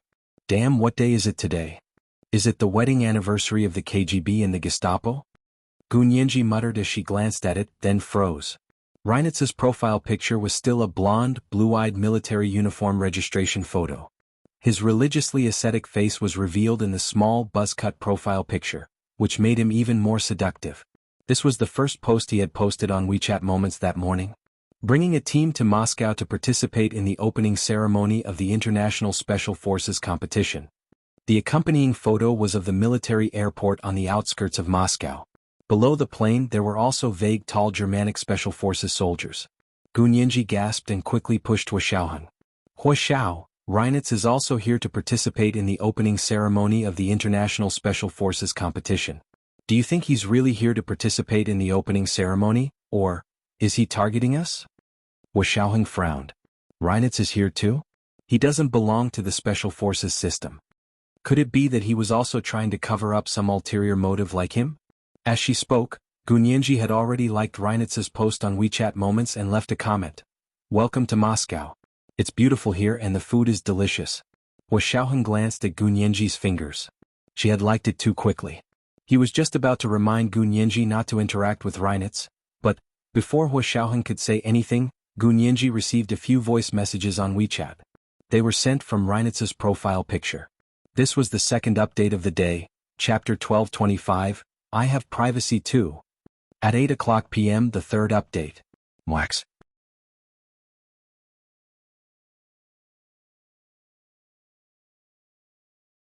Chapter 1236. Gu Nianji looked at Reinitz's instant voice message and was a little speechless. She had just left a message. Hua Xiaoheng saw Gu Nianji's uneasy expression and smiled. Listen to it and see what he wants. Okay. Hua Xiaoheng didn't mind, so Gu Nianji clicked on Reinitz's voice message. Reinitz's clear baritone voice came from her phone. He spoke in German and seemed to say without thinking, Serious, you're also in Moscow? When did you get here? Let's have dinner together when you have time. The last message was a little longer than the previous ones, and it was immediately deleted after it was sent. Gu Nianji didn't have time to open it. Hua Xiaoheng crossed his arms and said, Are you going to eat with him? Gu Nianji shook her head. Forget it, I don't know what to say when I see him. I think of Li Dishi whenever I see him and then I think of Bai Shuang. This memory was so bad that Gu Nianji didn't want to relive it. Hua Xiaoheng was relieved. It's good that you know. Get up quickly, I'll take you out to play after breakfast. Go out to play? Where? Gu Nianji was very happy. Are you free? Can you go out? It won't affect your work, right? She was still thinking about his work at a time like this. Hua Xiaoheng's heart warmed slightly. He patted her head and his voice involuntarily softened. It's okay, I can accompany you all day today. Tomorrow was the opening ceremony of the National Special Forces competition. Today, everyone was resting and the military camps were not training today. Everyone was given a collective day off. Many special forces soldiers also went out to play together. Gu Nianji happily washed up, changed into clothes for going out, and went downstairs to the hotel with Hua Xiaoheng for breakfast. The hotel's breakfast place was a buffet. A row of cupboards against the wall was filled with a dazzling array of food. On the side of the cupboards at the entrance were all kinds of fruits, and there were many tropical fruits, which was rare in Moscow, which was a relatively high latitude. Large bunches of yellow bananas were so sweet that they were sickeningly sweet. The bright red cherries were sweet and juicy. The green apples didn't look sour. Instead, there was a hint of sourness in the sweetness, just enough to arouse one's appetite. Strawberries and flat peaches were almost the same size when placed next to each other. There was also watermelon, pineapple, mango and melon, all cut into slices and placed neatly on shiny silver plates. Gu Nianji looked around as she walked. She casually picked up the buffet plate and filled it with some cherries and mangoes. She stirred it on the natural yogurt and ate it. After passing the fruit section, there were all kinds of nuts and dried berries. Of course, there were also the essential raisins and dried cranberries.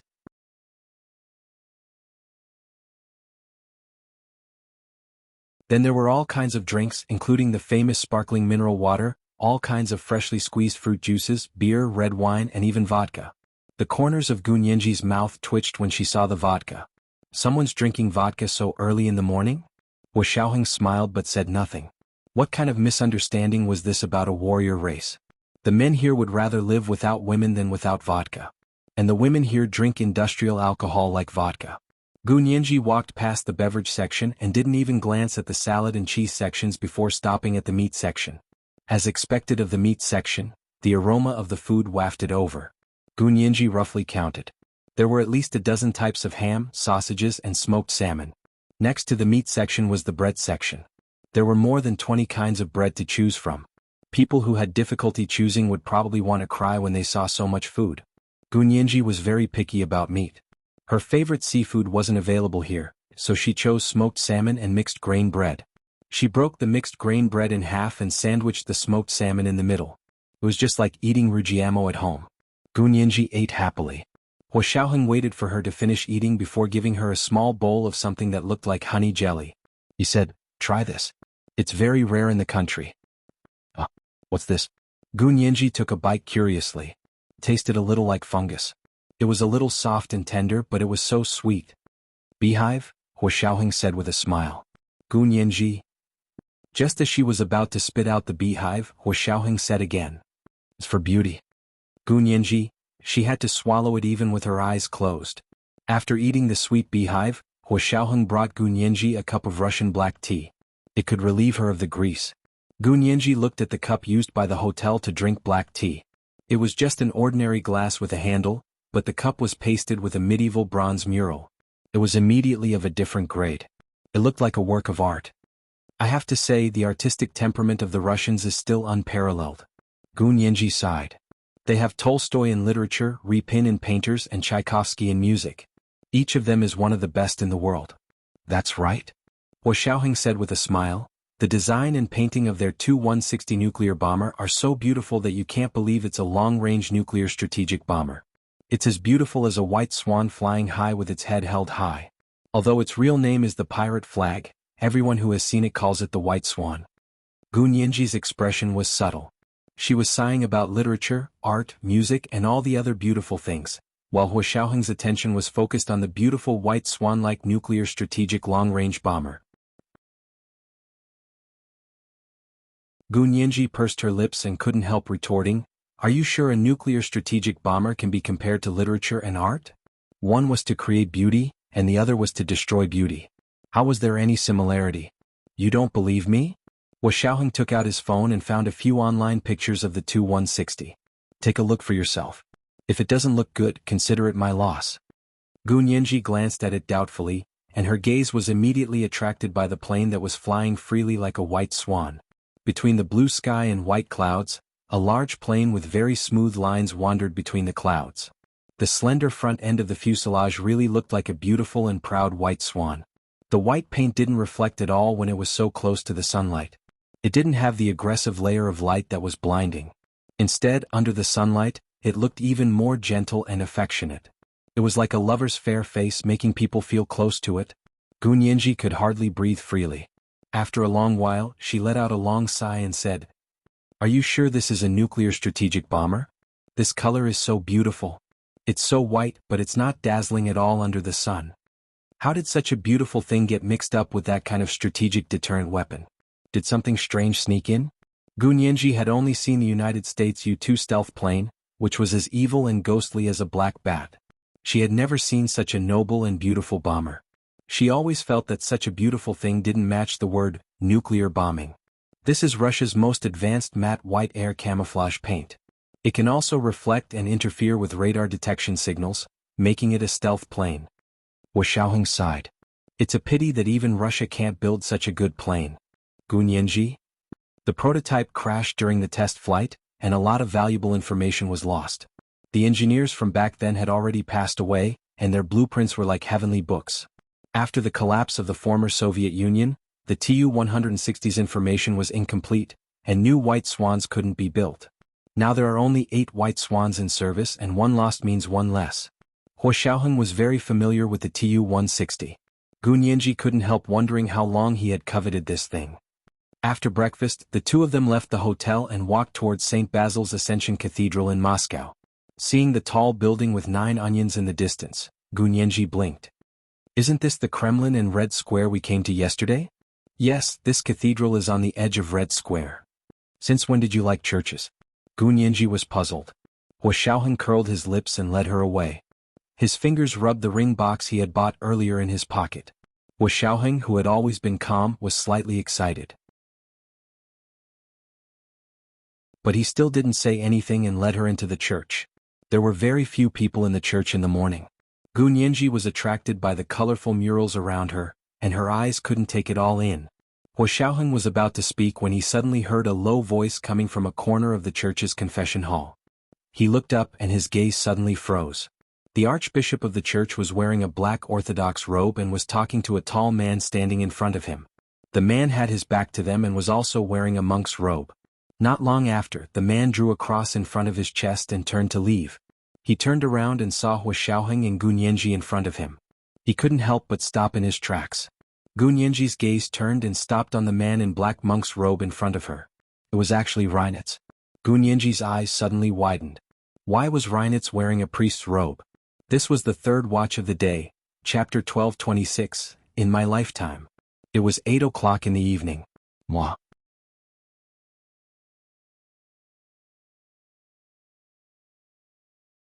Chapter 1237. Reinitz was about the same height as Wu Xiaoheng, so he should also be about 1.88 meters tall. The visual error wouldn't be more than 1 centimeter. Also, because of his eating habits, work nature, and years of exercise, Reinitz also had a very strong and fit body just like Wu Xiaoheng. But this time, Gunyenji looked at Reinitz, who was wearing a black priest uniform with gold trim, and noticed that he had lost a lot of weight. His facial features were even sharp as a mountain peak. His slightly sunken blue eyes were like the calm surface of the sea without any ripples. However, when he suddenly saw Gunyenji, he was slightly moved. He walked towards Gunyenji and ignored Wu Xiaoheng. Standing in front of Gunyenji, he lowered his head and smiled faintly. "Serious, I didn't expect our hearts to be connected. Even without an appointment, they still met here." Gunyenji looked at Reinitz with a complicated expression. She acutely sensed that his entire aura was different. In the past, no matter how he pretended to be gentle or cold, he always had a passion that was unique to Reinitz. But now that she saw Reinitz standing in front of her, she could no longer feel his vigor and enthusiasm. It was as if he had seen everything and nothing could stir up his passion for life. Gunyenji's gaze moved down inch by inch to look at the shiny brass buttons on Father Reinitz's uniform. She saw them all the way from his neck to his knees. The tailored priest's uniform accentuated Reinitz's broad shoulders, narrow waist, and tall figure. A beam of sunlight shone through the stained glass windows of the church and reflected on Reinitz's blonde hair, as if it were a golden crown on him. His religious sense of asceticism was even more extraordinary, as if he was about to ascend to heaven and become an immortal in the next moment. Gunyenji's eyes flashed and she smiled. "Reinitz, what are you up to this time?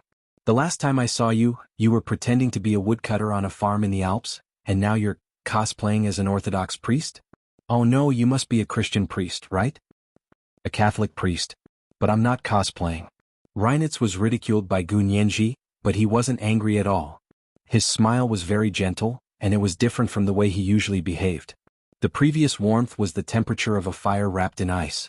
Right now, his gentleness was like lukewarm water that could be seen through at a glance. Even Hua Xiaoheng frowned in surprise. Gunyanji clicked her tongue and waved her hand.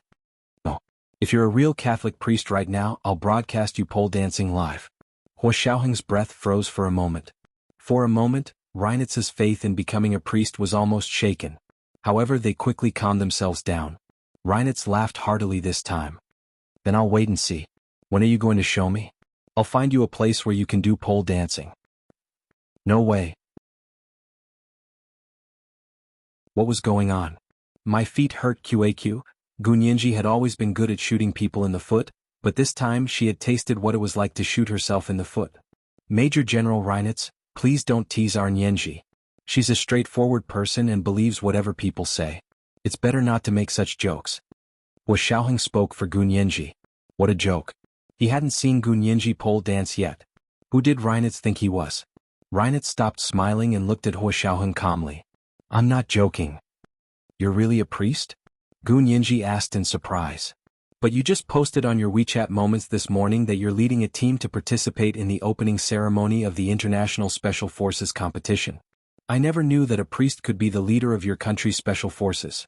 Reinitz drew a cross on his chest and said lightly, "Mr. Li Dishi was supposed to be leading the team, but he met with misfortune in Cape Town, so our bureau recalled me from the monastery. I'm only temporarily replacing Mr. Li Dishi. When they find a suitable candidate, I'll continue to return to the monastery." So it was because of Li Dishi. Gunyanji calmed down and shrugged. "So that's how it is. Then I haven't lost because you're not a priest right now, right?" She emphasized the word "right now." Reinitz stared at her for a while and smiled slowly. "Sirius is still so unreasonable. Okay, this time you owe me a pole dance." Gunyanji pulled a long face. "No way. You were a priest before and were recalled to be the team leader. Of course you're not a priest anymore. How can you be so unreasonable?" Reinitz wanted to say that his role as the team leader was only a part-time job. Even if he came to Moscow, he was ordered by the church to discuss future cooperation with the Archbishop of the Eastern Orthodox Church. But seeing Gunyanji's reluctant face and Hua Xiaoheng's sullen expression, Reinitz didn't insist. He smiled slightly. "Okay, that's all. It just so happens that I have something to discuss with Major General Hua. Should we talk here or should we go out and find a place to talk?" Hua Xiaoheng sighed slightly in his heart and took his hand out of his trouser pocket. He put one hand on Gunyanji's shoulder and said, "I'm off today. I don't want to talk about business." "It's not business. I want to talk to you in a personal capacity." Reinitz paused and the expression on his face faded again. "There are some things I want to ask you about Li Dishi. There are also some things I want to tell you about Gunyanji." Hua Xiaoheng tightened his grip on Gunyanji's shoulder. Gunyanji thought that Hua Xiaoheng was interested, so she quickly said, "Okay then, let's go out and find a restaurant to eat. We can talk while we eat, okay? You sent me a WeChat message this morning saying that you wanted to treat me to dinner." Hua Xiaoheng pursed his lips and glanced at Gunyanji expressionlessly. "You just had breakfast. We can slowly find a restaurant and walk there. Just treat it as digestion." Gunyanji felt that she was very understanding. She didn't need Hua Xiaoheng to say more to understand what he meant. "I checked the restaurant ratings here when I came. There are a few good Russian restaurants not far away. Of course, it'll take at least half an hour to walk there." "Okay, let's walk slowly and talk slowly." Reinitz agreed immediately. "I know a good restaurant about a mile from here. It's less than half an hour's walk. We can listen to music while we eat." It said that's where Tchaikovsky composed music. Tchaikovsky was Russia's most famous musician. The ballets composed by him, Swan Lake, Sleeping Beauty, and The Nutcracker, were world famous. Gunyanji immediately nodded. Okay, then let's go and have a look." When she said this, she was asking for Hua Xiaoheng's opinion. Hua Xiaoheng put his hands in his trouser pockets and said leisurely, "Since you both agree, I have no objections." Gunyanji immediately noticed that there was a rare resentment in Hua Xiaoheng's words. This was too unusual. Wasn't he the one who wanted to talk to Reinitz? Gunyanji suddenly felt a little wronged. She had always put Hua Xiaoheng first and thought about what he wanted. She had gone through hardships and hardships for him, but he didn't seem to appreciate it. The two of them didn't look at each other for a moment. Reinitz looked at the two of them in amusement and said humorously, "If you guys have a falling out, I won't be a monk anymore." I can renounce asceticism right away. Catholic priests couldn't get married. Gunyanji, Hua Xiaoheng looked down and smiled. Major General Reinitz must be joking. We aren't having a falling out. This way, please. He stepped aside and let Reinitz lead the way. Reinitz glanced at Gunyanji. Serious, are you okay? Gunyanji didn't even look at Hua Xiaoheng and said angrily, I'm fine. Reinitz, let's go and have a look at the restaurant you were talking about. I won't pay if it's not good. I said it's my treat. Of course you don't have to pay. Reinitz naturally walked on Gunyanji's other side. He and Hua Xiaoheng walked on either side, like Gunyanji's two bodyguards. Hua Xiaoheng followed her quietly. Along the way, Reinitz looked at Gunyanji several times and said, Are you okay? Li Dishi went to Cape Town for you. You didn't fall for it? Although Gunyanji was angry, she heard that Reinitz was asking about serious matters. She hesitantly glanced at Hua Xiaoheng and didn't know how to answer. Hua Xiaoheng kept his eyes straight ahead and didn't seem to be looking at Gunyanji, but he had already noticed her small movements from the corner of his eye. After a moment of silence, Hua Xiaoheng said, We are also very sorry about what happened to Li Dishi. Father Reinitz, I'm afraid you will be disappointed today. This meant that Hua Xiaoheng wouldn't say a word. Even if Reinitz had evidence that Li Dishi went to Cape Town to kill Hua Xiaoheng and kidnap Gunyanji, Hua Xiaoheng wouldn't be stupid enough to confess. In their line of work, there were many things that could be done but not said. Even if they were caught on the spot, they absolutely couldn't admit it. Gunyanji understood Hua Xiaoheng's position and also remained silent. She didn't tell Reinitz about what happened in Cape Town. Reinitz saw that the two of them were still on guard, so he sighed and said, I have no intention of pursuing the matter. I had no idea that Li Dishi went to Cape Town. I had already entered a convent at that time. Gunyanji walked silently, feeling a little down.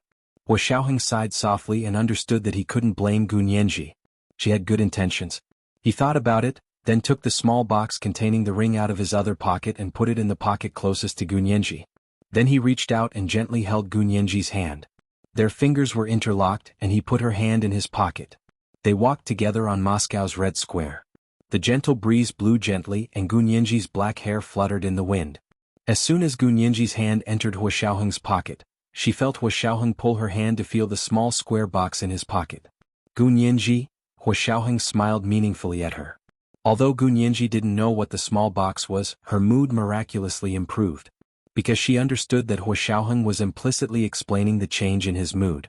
It was all because of this small box. In the past, Hua Xiaoheng would never have done such a thing. Gunyanji squeezed Hua Xiaoheng's hand in his pocket to show that she understood. Then she took her hand out and took Hua Xiaoheng's arm. She turned to Reinitz and said, Reinitz, I believe you. But why did Li Dishi encounter misfortune on his trip to Cape Town this time? Because he wants you, Reinitz said bluntly. Gunyanji, Hua Xiaoheng wasn't surprised. He patted the back of Gunyanji's hand that was holding his arm to reassure her not to be afraid. He looked up at Reinitz and said, Is Li Dishi so determined to target Nyenji because of the genetic data from the Yamato scientists during the war? But how much does that data have to do with Nyenji? Counting from Gu Haoze, Gu Nyenji was already the third generation. Almost 100 years had passed. Could it be that Li Dishi also knew about Gu Nyenji's special constitution? This was the first night watch for the day, chapter 1227, because he wants you. The second night watch at 1 p.m., and the third night watch at 8 p.m. Moi.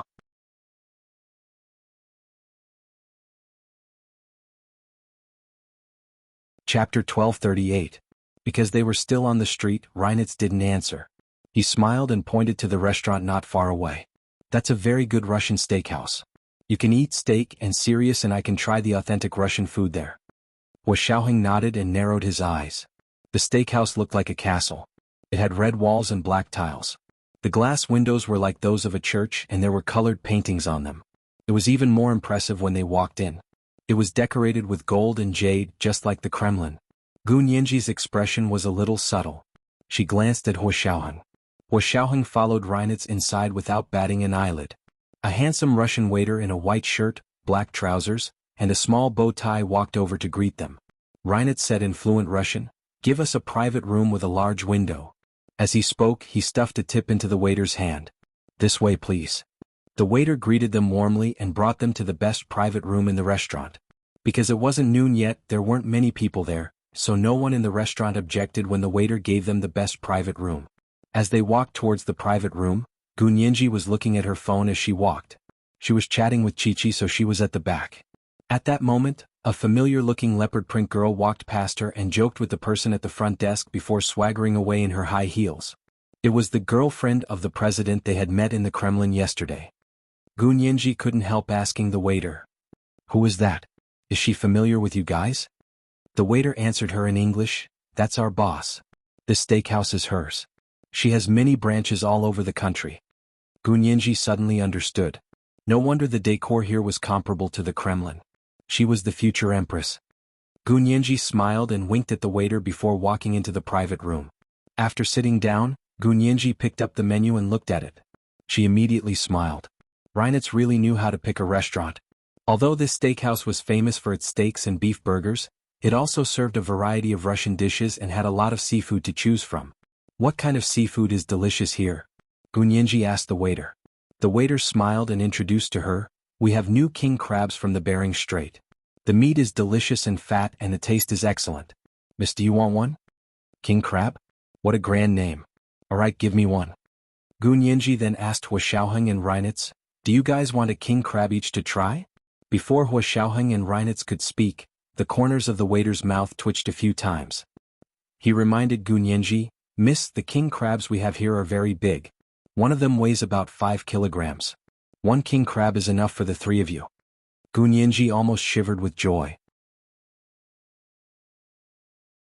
"Good heavens, I will definitely be able to eat a crab that weighs 10 kilograms today." Gu Nianji didn't order the king crab after ordering it. Reinitz gestured for Hua Xiaoheng to continue ordering. Hua Xiaoheng picked up the menu and looked at it. Seeing that Gu Nianji had already ordered the steamed king crab, Hua Xiaoheng casually ordered a medium-rare steak and a bottle of 1982 Lafite red wine. Reinitz said, "Drink the Lafite and have some boiled shrimp. It's made with mantis shrimp. The mantis shrimp here are said to be wild, not farmed." Mantis shrimp, also known as shrimp crawlers, was a creature that lived in the deep sea and had very delicious meat. Boiled shrimp with red wine. Yes, the food of a Gestapo priest was indeed extraordinary. After the dishes were ordered, the waiter brought them some cheese pastries and lettuce salad to warm up with the appetizers of the main course.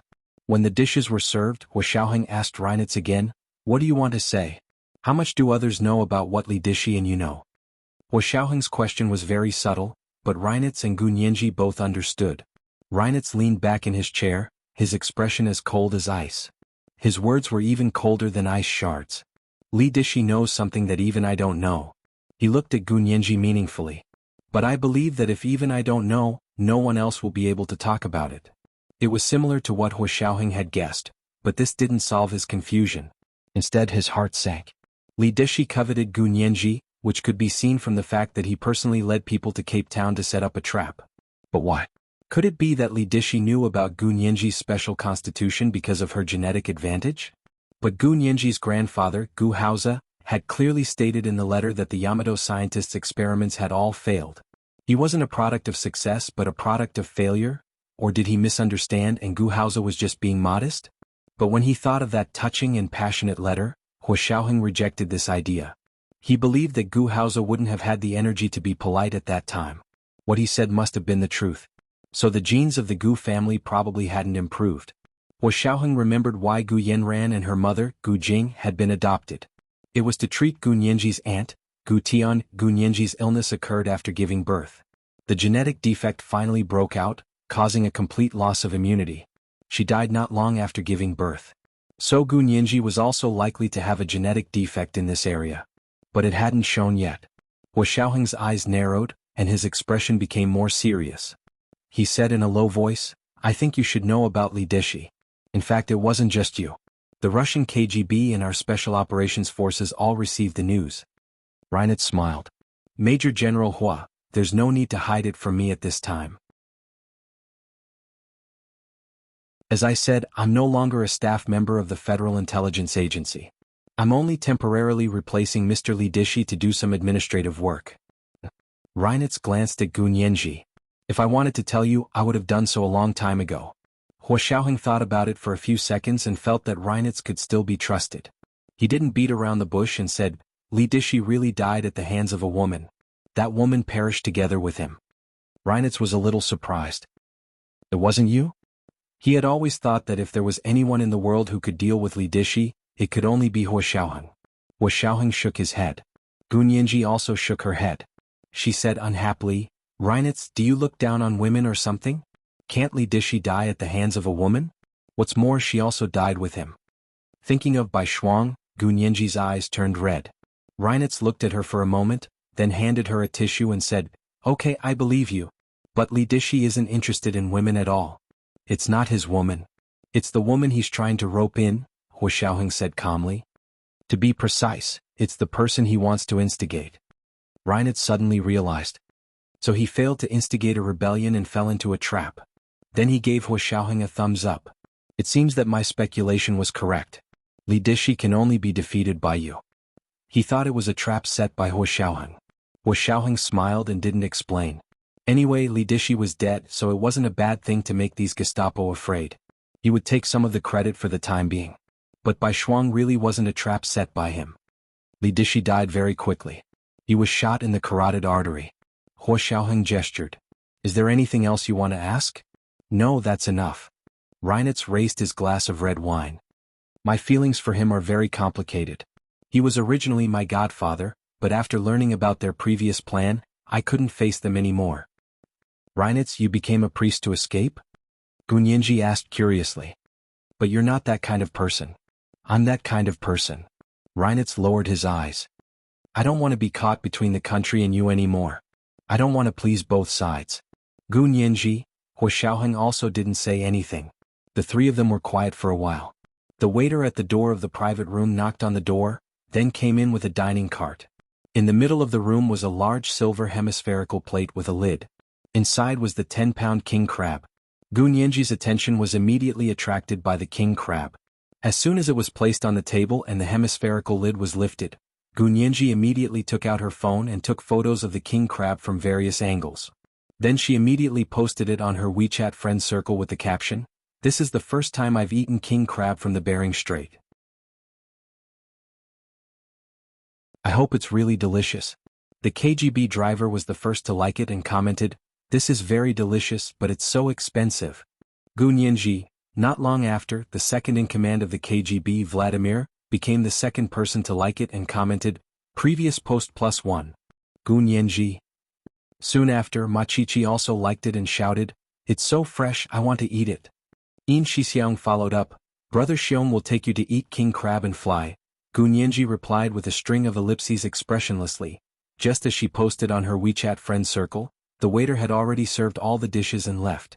Only the three of them and a table full of seafood, steak, and borscht were left in the private room. Hua Xiaoheng picked up his knife and fork and asked Reinitz as he cut the steak, I told you everything about Li Dishi. Are you going to tell me about Nianji now? This was the second update of the day, chapter 1228, It's Not You. It was 8 o'clock in the evening. Moi.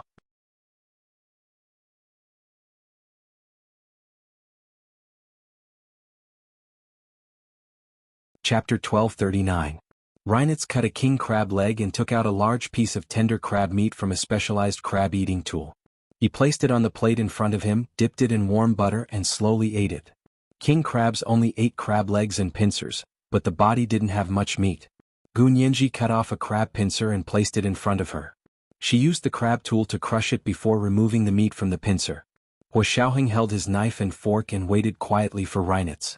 Reinitz ate 2 mouthfuls of crab meat and wiped the corners of his mouth with a napkin before saying, It's a long story. I'd like to hear the details. Hua Xiaoheng nodded slightly and refused to give up on the topic. His gaze was very persistent. Reinitz glanced at Gu Nianji with a complicated expression. Back then we were actually pursuing Sirius's father, Gu Xiangwen, not her. Because our data showed that the Gu family's daughter had a serious genetic defect that was very difficult to cure. When Gu Nianji heard this, the shiny silver crab tool in her hand fell onto her silver plate with a clang. She looked at Reinitz faintly and said, Difficult to cure? Her heart began to pound uncontrollably. Hua Xiaoheng and Gu Nianji sat together across from Reinitz. Seeing this, Hua Xiaoheng patted Gu Nianji's back to calm her down. Reinitz's gaze was only focused on Gu Nianji. He looked at her silently and said, I used to think so too. I told you that I worked at the Angel in the World Foundation for a period of time and took the opportunity to look through all of Gu Xiangwen's manuscripts and data.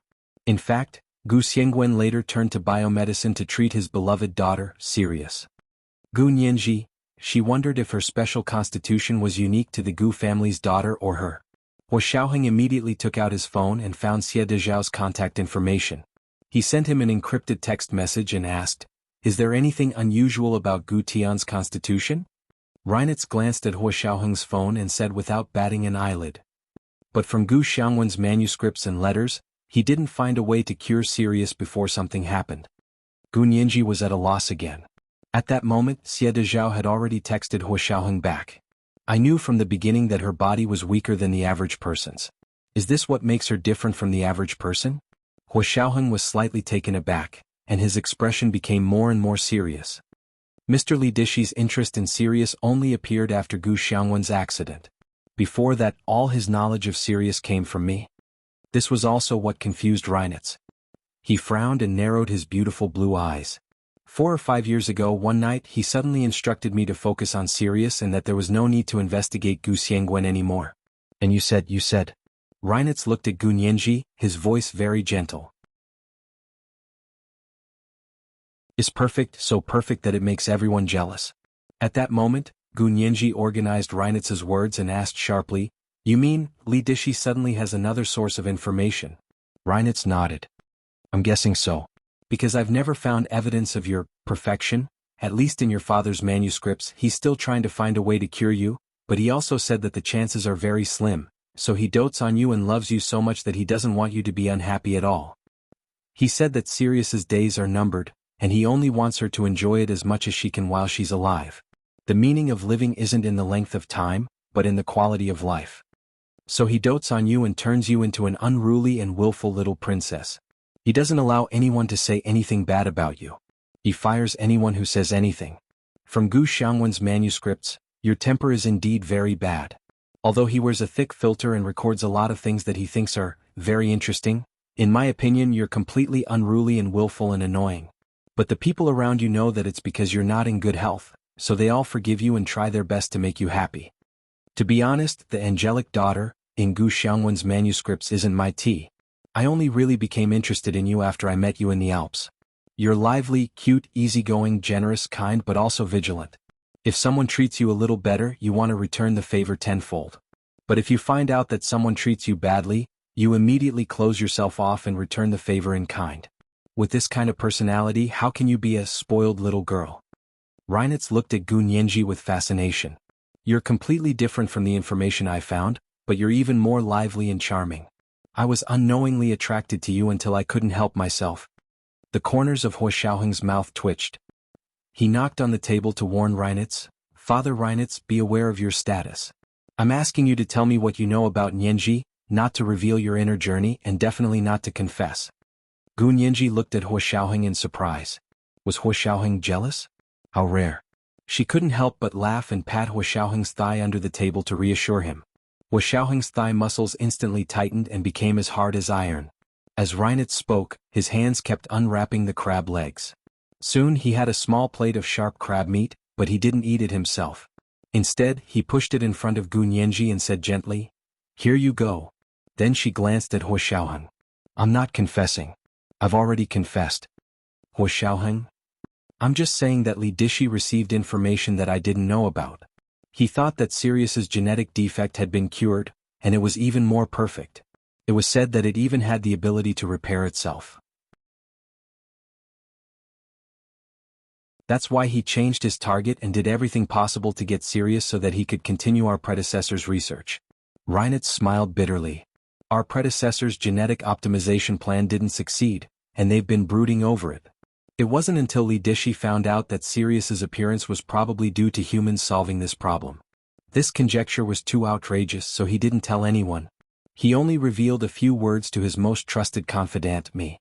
Because he needed me to mate with Sirius and have children." Hua Xiaoheng was extremely uncomfortable with Reinitz saying the words "have children" with Gu Nianji. He felt like vomiting, but more than that he couldn't suppress his anger. He used all the restraint in his life to not stab the knife and fork in his hand into Reinitz's throat. Gu Nianji was also a little embarrassed, but the stone in her heart was lifted. She asked with a smile, "Then do you know where Li Dishi got the news that I had been cured? Was it really not my father?" Thinking of her special physique and the fact that she had once helped cure Song Jining, Gu Nianji felt that it was probably possible that her genetic defect had been cured. Reinitz was even more confused and said, "It's not impossible.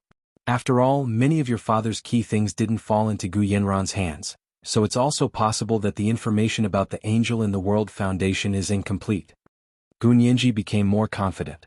She looked at the time displayed on her phone and said, "In 2 weeks, the court will announce to the world that my father, Gu Xiangwen, is legally dead. That will be the 6-month deadline. After 2 weeks, if no one has any objections, I can take over all of my father's assets. At that time, let's see if there are any other discoveries. If anyone had any objections, then that person would have to prove that Gu Xiangwen wasn't dead. So no matter what, the truth should be waiting for them not far away." This was the third watch of the day, chapter 1229, The Grumpy Little Girl. Good night, sweethearts.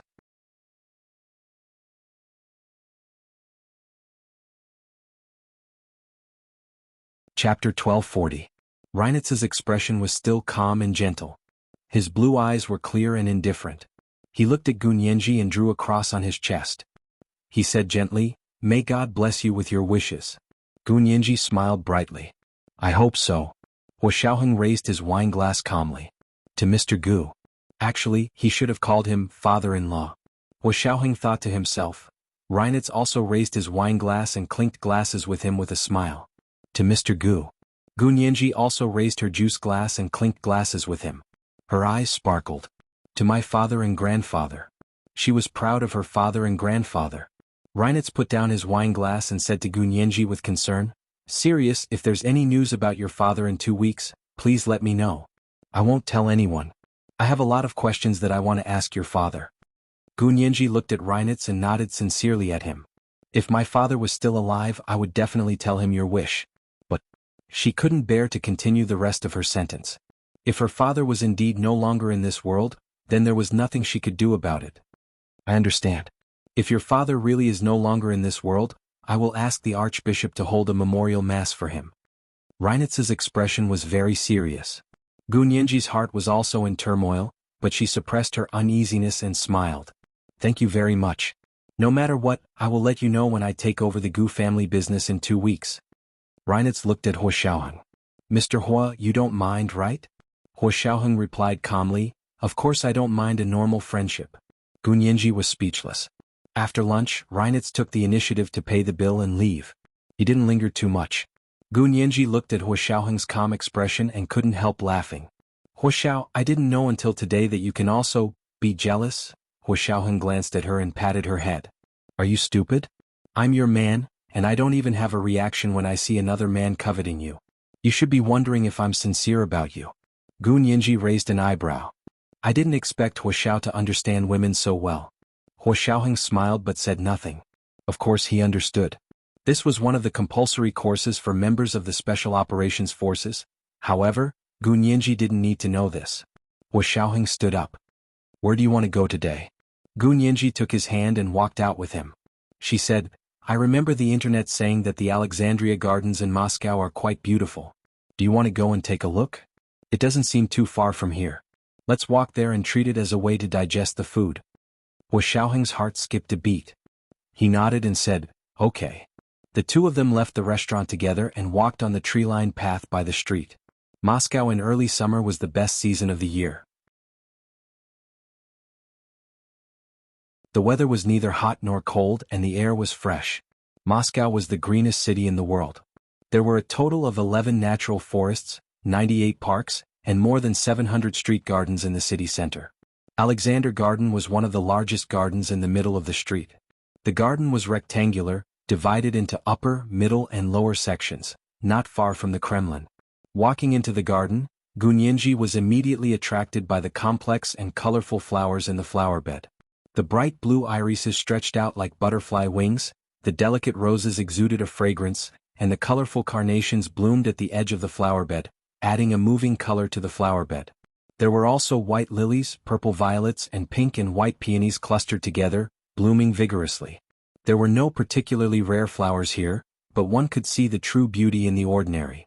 The most beautiful things were always the most common around us. Gunyanji walked with Hua Xiaoheng and exclaimed all the way. She felt that she didn't have enough eyes to take in everything.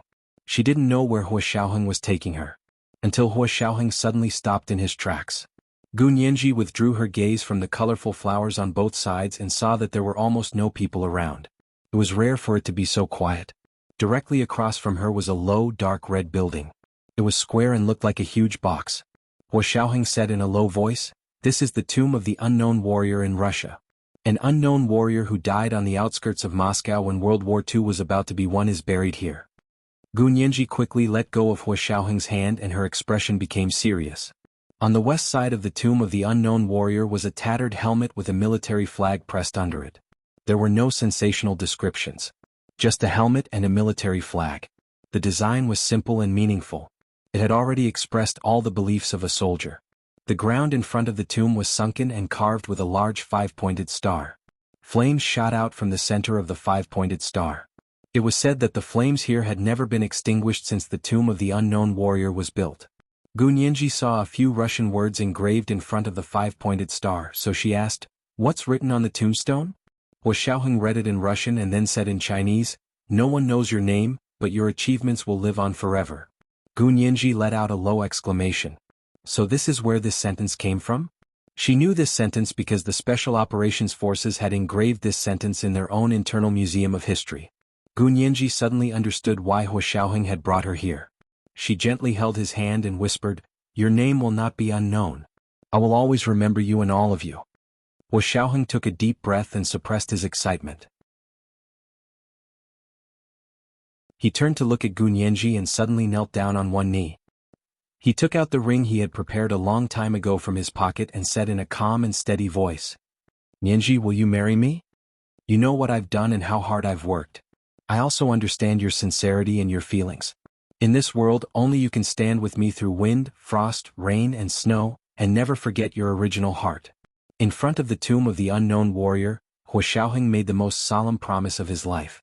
If it had been any other woman, she would have been so angry that she would have immediately broken up and left after being proposed to in front of the tomb. But he knew that Gunyanji understood him. Gunyanji did understand him. Her tears immediately flowed out. Because she knew that in Hua Xiaoheng's heart, his country, his army, and his career were more important than anything else. But he had made his promise in front of the tomb of the unknown warrior, which meant that in his heart, she was as important as his career and his country.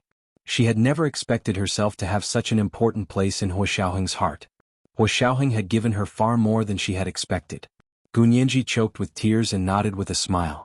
"I do, of course I do." This was the first update of the day, chapter 1230, Will You Marry Me? The second update was at 1 p.m., and the third update was at 8 p.m. P.S. Today is Monday, don't forget your recommendation votes. Mwah. You're tuning in to the Han Li's Wuxia Chronicles YouTube channel. We're so grateful for your support and don't forget to subscribe to join us on this incredible journey through captivating stories. Your generosity through donations truly makes a world of difference, as it's the primary source of revenue that allows me to expand and enhance this channel for you. Thank you from the bottom of my heart for being a part of this adventure.